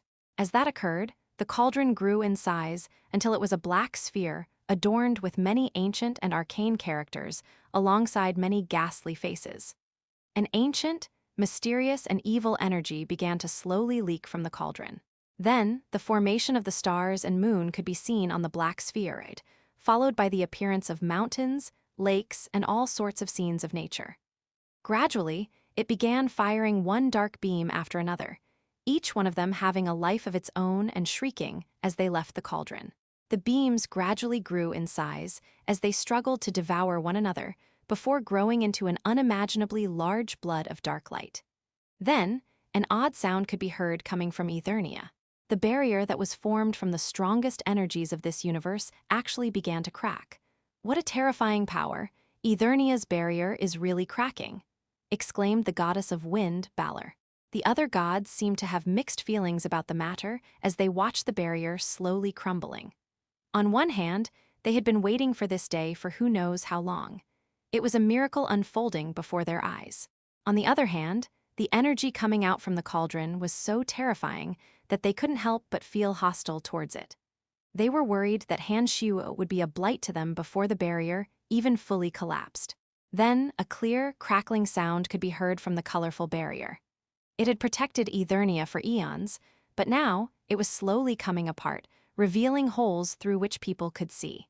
We can enter now, Fernando cried as he immediately opened up a spatial pathway to that crack.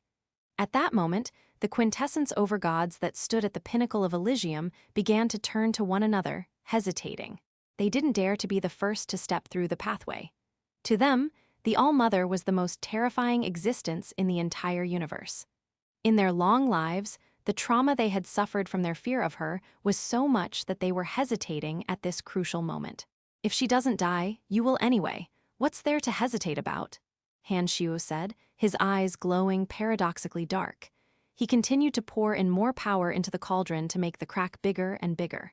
Perhaps because his words had struck a chord in Althea, she hesitated for a moment and said, "That's right. If she doesn't die, all of us will. Everyone, we've been waiting for this for far too long, and I believe we should be ready for whatever's to come. Any of us alone is unable to threaten her one bit, so we must fight as one. We should leave the matter of Han Shuo for later. Right now, the one that is the most threat to everyone is no doubt the All-Mother. Perhaps we should work together to defeat her first before we talk about anything else," Nestor said, as he turned to him. If Han Shuo didn't demonstrate his power just now, they might have already started attacking him. But after he schooled the goddess of water, Monroe, they began to take Han Shuo's power seriously. "That's right. Dealing with Han Shuo as we have planned is no longer feasible," Asden said, never having denied the hostility he held for Han Shuo. "Given his power, we won't be able to defeat him without suffering losses, and we can't afford to waste any of our energy on fighting amongst ourselves. Han Shuo, you should be aware that she won't let you off either, so I believe you should help us deal with her too." "Oh, that was my intention all along. Once she's dead, we'll settle our debts. We'll find out who the ruler of this universe is when we fight later." "Let's go in together," Althea said. The others nodded, being able to push their petty squabbles aside to focus on the bigger picture. "All right," Fernando said, being the first one to lead the way. The others followed and walked in line with him into the pathway. When Han Shuo entered, his eyes flashed before the cauldron began to howl really loudly. Then, loud explosions could be heard as the colorful barrier was torn through like wet paper by the cauldron. "It's gone now," Fernando said as he and Althea hurried up to enter Eternia.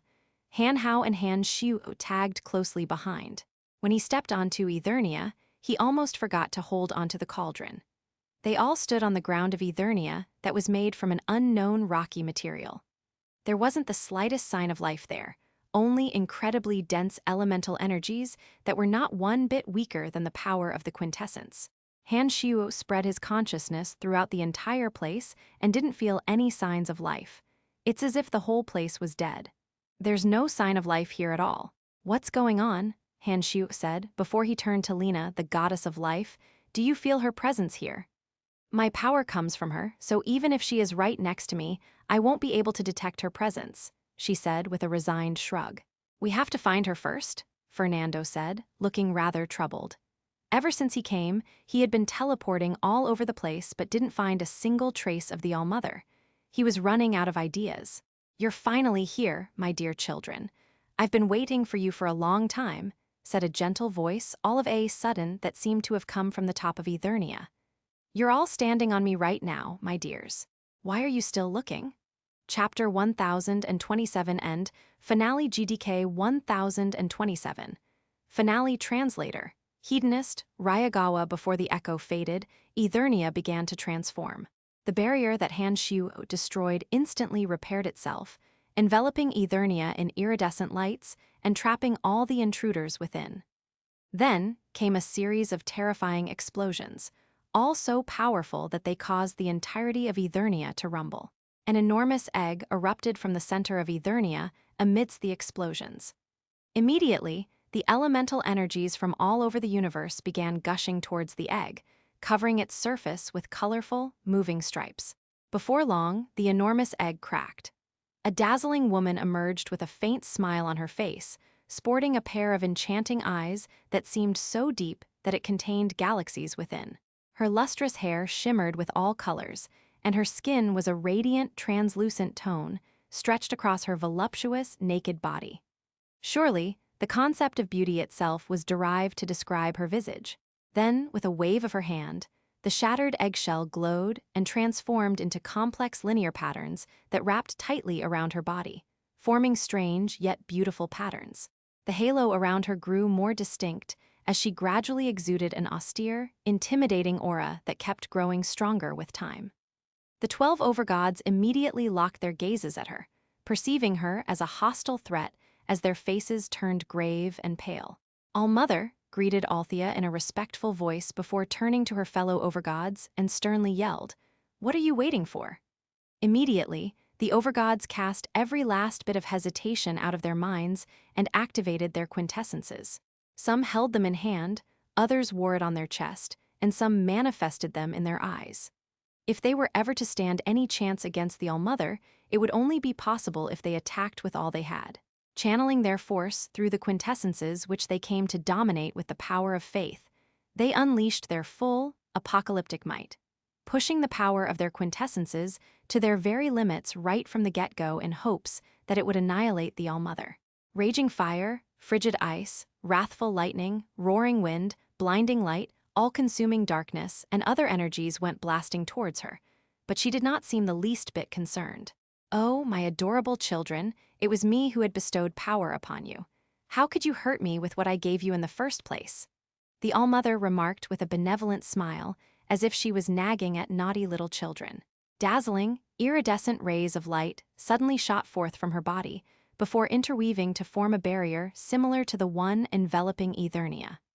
The all-out strike of the overgods clashed with the barrier she willed into existence, but not a single explosion or sound could be heard. Their attack was like water that was being poured into the ocean, not causing the slightest stir nor splash. Needless to say, it did not damage the All-Mother in the slightest, much to their abject horror. Some were even visibly frightened. "You are all born of this universe, and everything that you have was granted by me. I raised all of you, granted you power, and gave you command over my planes. Yet you wish to betray me. Is this how you repay your mother?" said the All-Mother with the same smile. Then, the strange patterns plastered on her perfect body began to glow and move as the iridescent barrier disintegrated into countless lights that flowed into her body, further infusing her already terrifying aura with even more dread and august flair, while also making the colorful halo around her take a more corporeal form. Even her skin seemed brighter and more magnificent. The looks on the overgods' faces turned even more sour, having been completely blindsided by the All-Mother's ability to render their attack useless and convert it into her nourishment. "We don't deny you gave us everything we have, but it wasn't out of good intention on your part.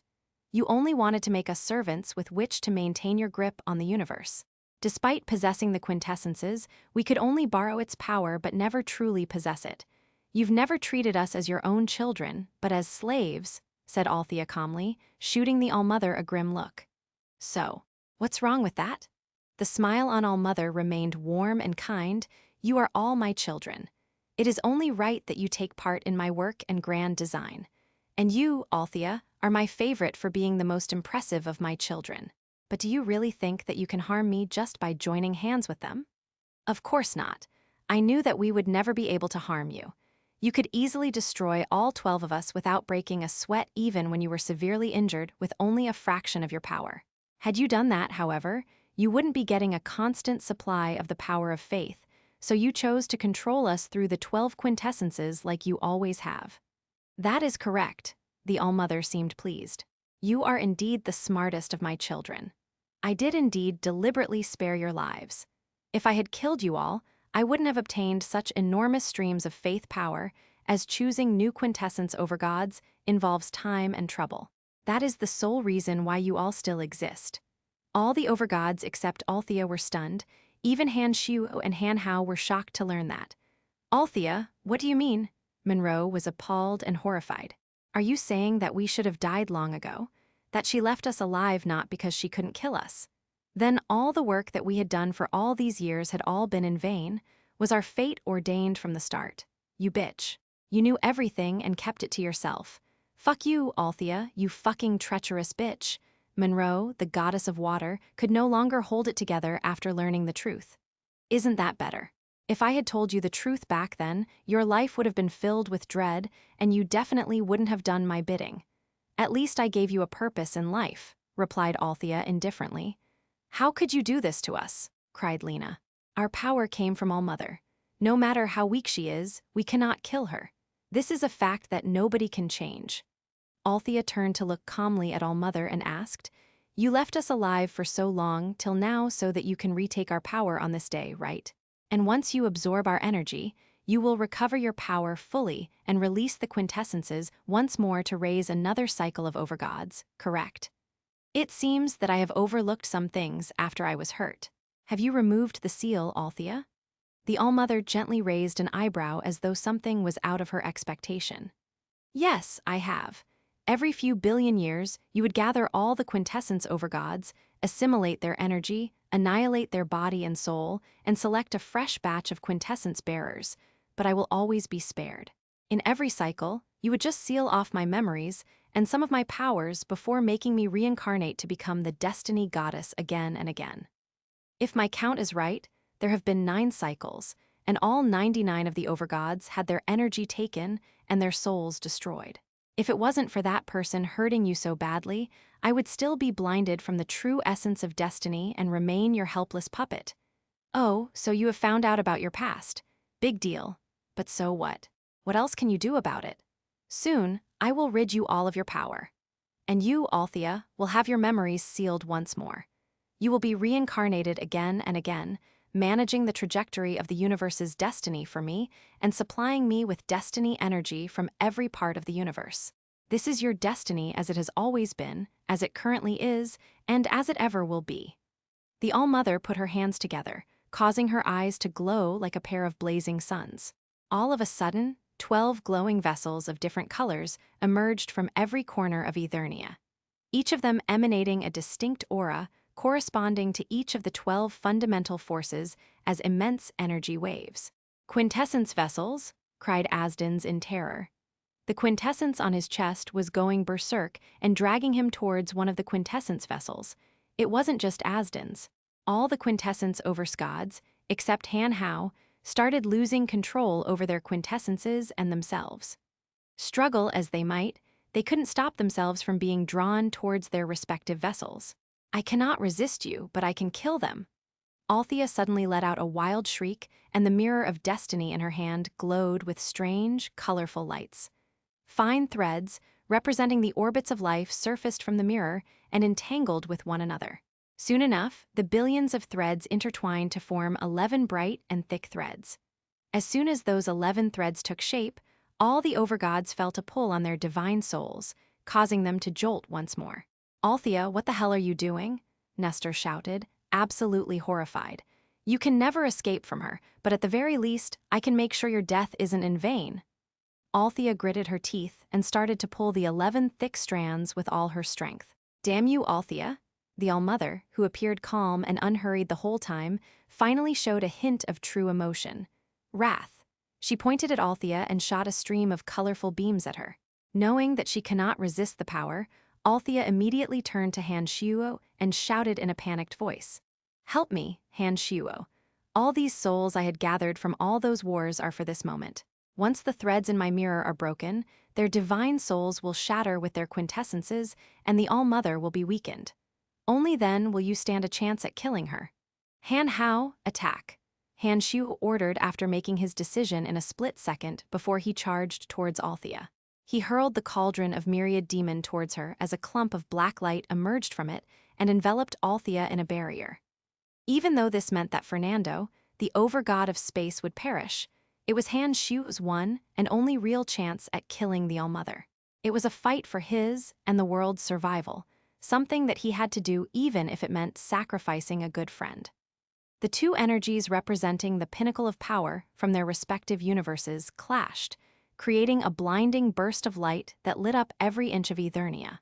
Han Shu's body trembled as he barely managed to resist the All-Mother's strike. "You think you can fight me, Han Shu? Your power isn't even close to what he had," remarked the All-Mother before she gestured, sending 11 halos to envelope the 11 overgods. "Oh no, with those barriers, their quintessence will remain intact even if I shatter their souls. Han Shuo, you must destroy those barriers, or I won't be able to destroy their quintessence," Althea exclaimed. "Understood." Out of nowhere, a majestic figure utilizing a bizarre energy tore through an Eternia's barrier and landed before the All-Mother. It was Han Shuo's avatar, now no longer half-baked and forcibly combined using the Edict of Space like it had been 2 centuries ago. Now, his face was symmetrical and flawless. Back then, as Han Shu's main body remained inside the mystical Yin Harvester to be reforged, he did not have time at all to get intimate with any of his women. Eventually, Rose threw herself on his avatar. Having practiced this involuntary abstinence for ages, Han Shuo could no longer hold it and went on to consummate the delicious fruits of their relationship. While using his usual demonic copulation technique of yin-yang enhancement, he discovered that the two parts of his avatars began to show signs of harmonizing. From that point on, Han Shuo began his journey of pleasurable cultivation with his women in pandemonium. Thanks to the sheer size of his harem, he could engage in cultivation nonstop and make rapid progress. Eventually, the two parts of his avatar completely reconciled and fused into one 3 decades ago. Oh, the All-Mother's face jolted slightly as she sized up the other Han Shuo. She exclaimed, not bad at all.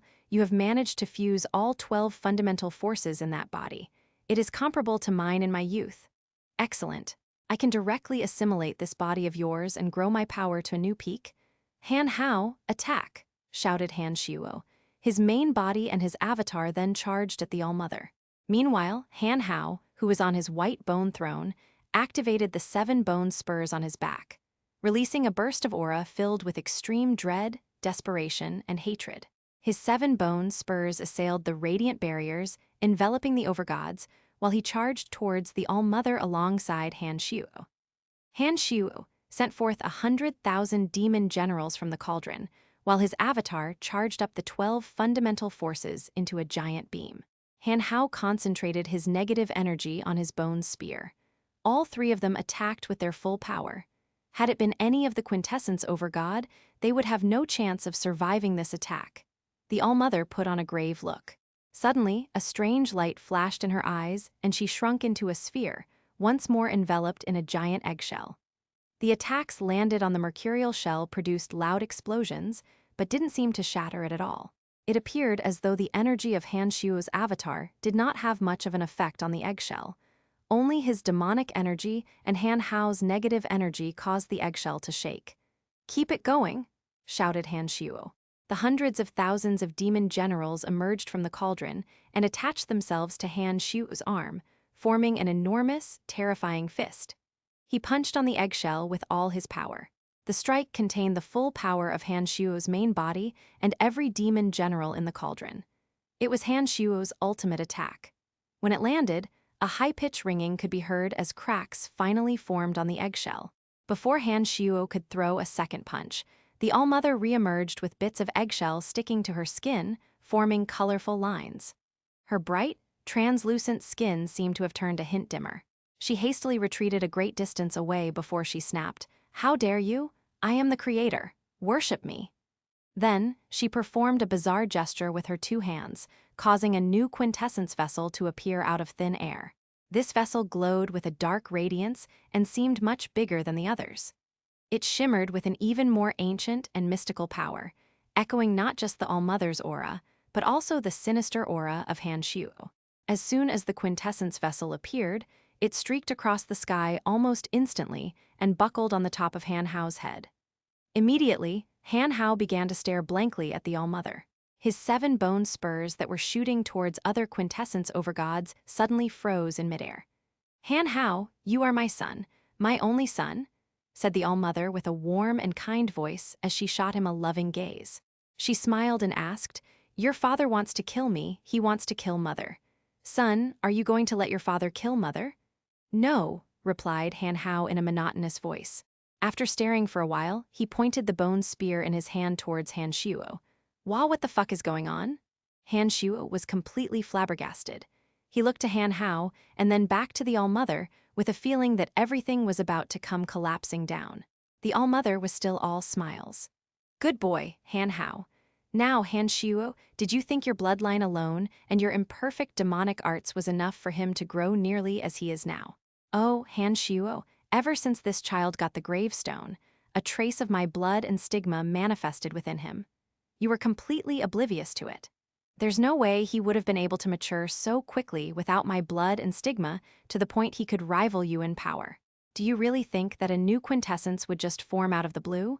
Let me tell you, Han Shuo, he is the child of both of us, and it's only natural for a good son to defend his mother from a father that's trying to kill her."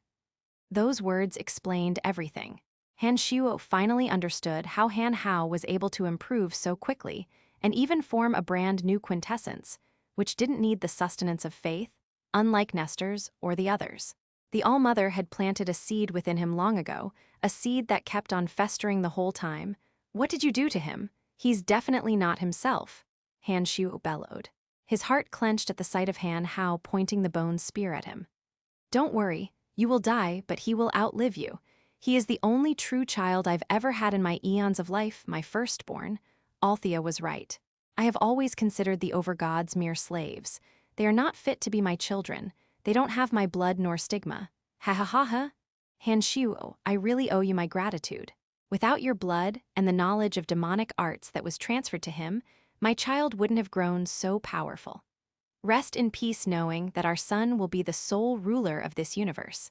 After I retake Althea and the others' powers, I will come to your universe to conquer it." The All-Mother began cackling in an uncharacteristic fashion, breaking her saintly image. "Han Hao, kill your father and this universe will be yours." Han Hao seemed to no longer be able to recognize Han Shuo after hearing that order. He charged towards Han Shuo, mercilessly aiming his spear at him.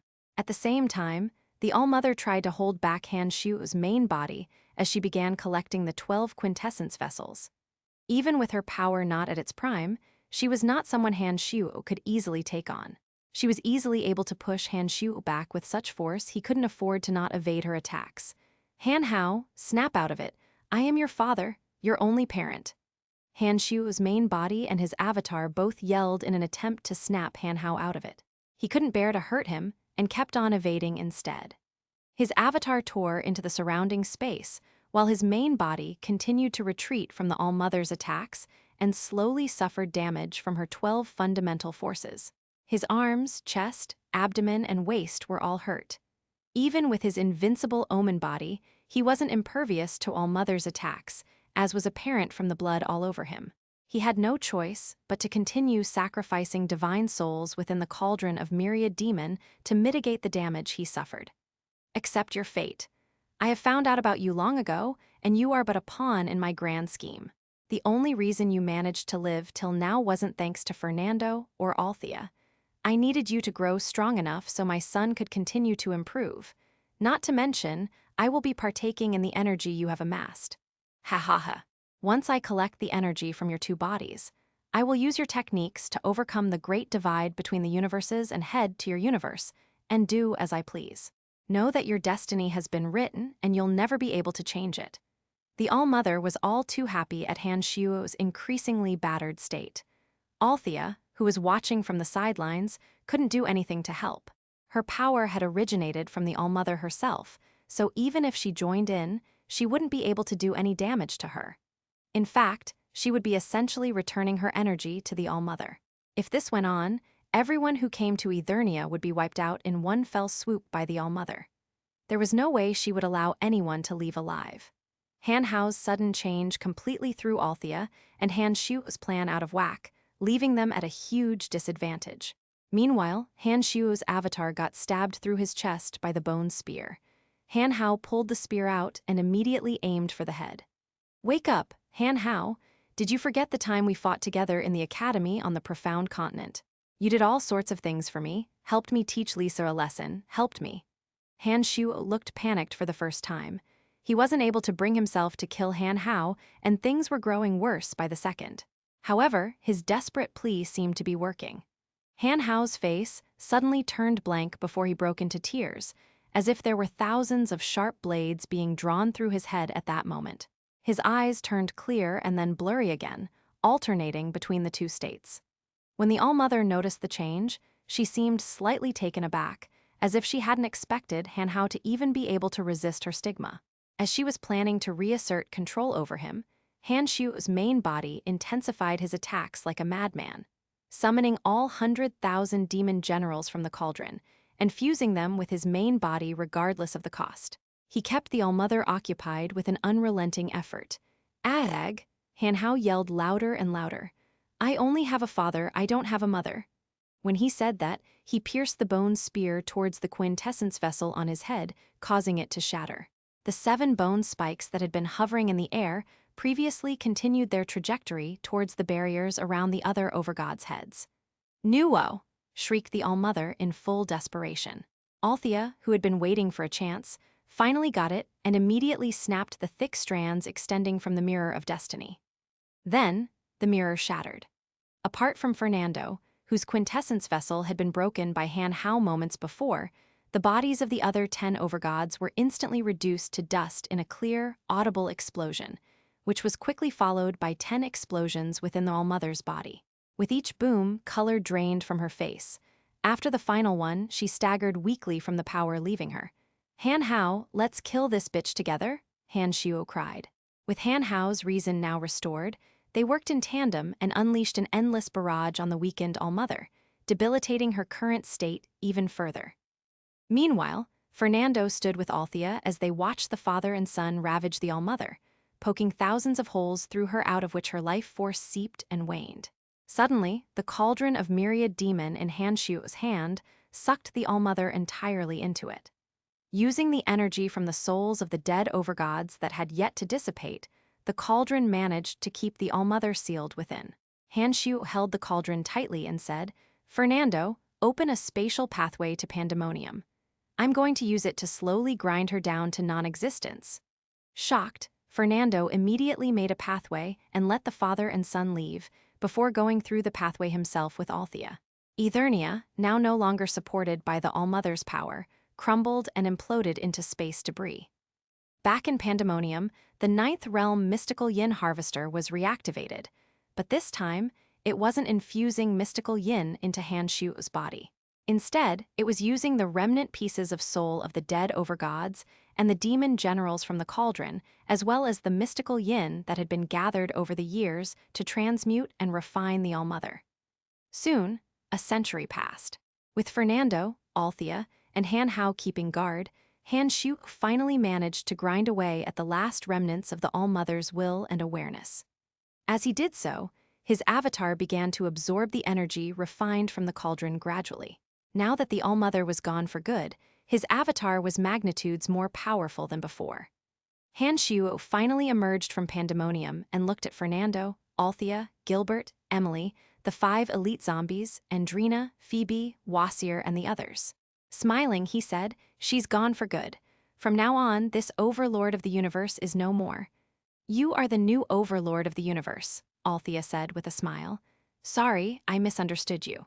I thought you stood with the other 10, Han Shuo apologized sincerely. Smiling and shaking her head, Althea said, "You don't need to be. I had been waiting for this chance the whole time.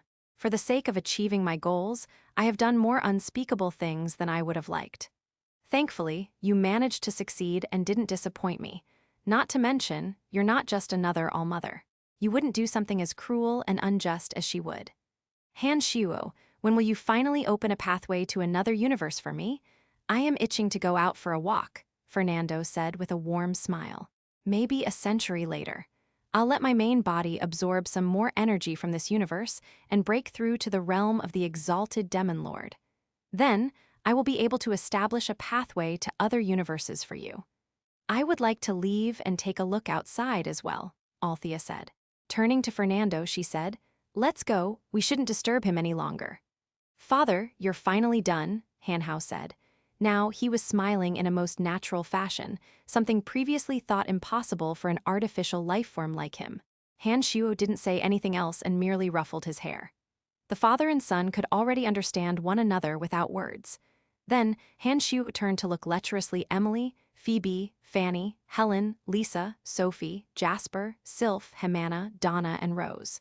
"I know, you all have been wanting to bear my children for a long time now, and you won't have to wait any longer. From now on, we will be making babies, and I will give you as many children as you want." The ladies blushed, smiling with contentment and excitement. At the end,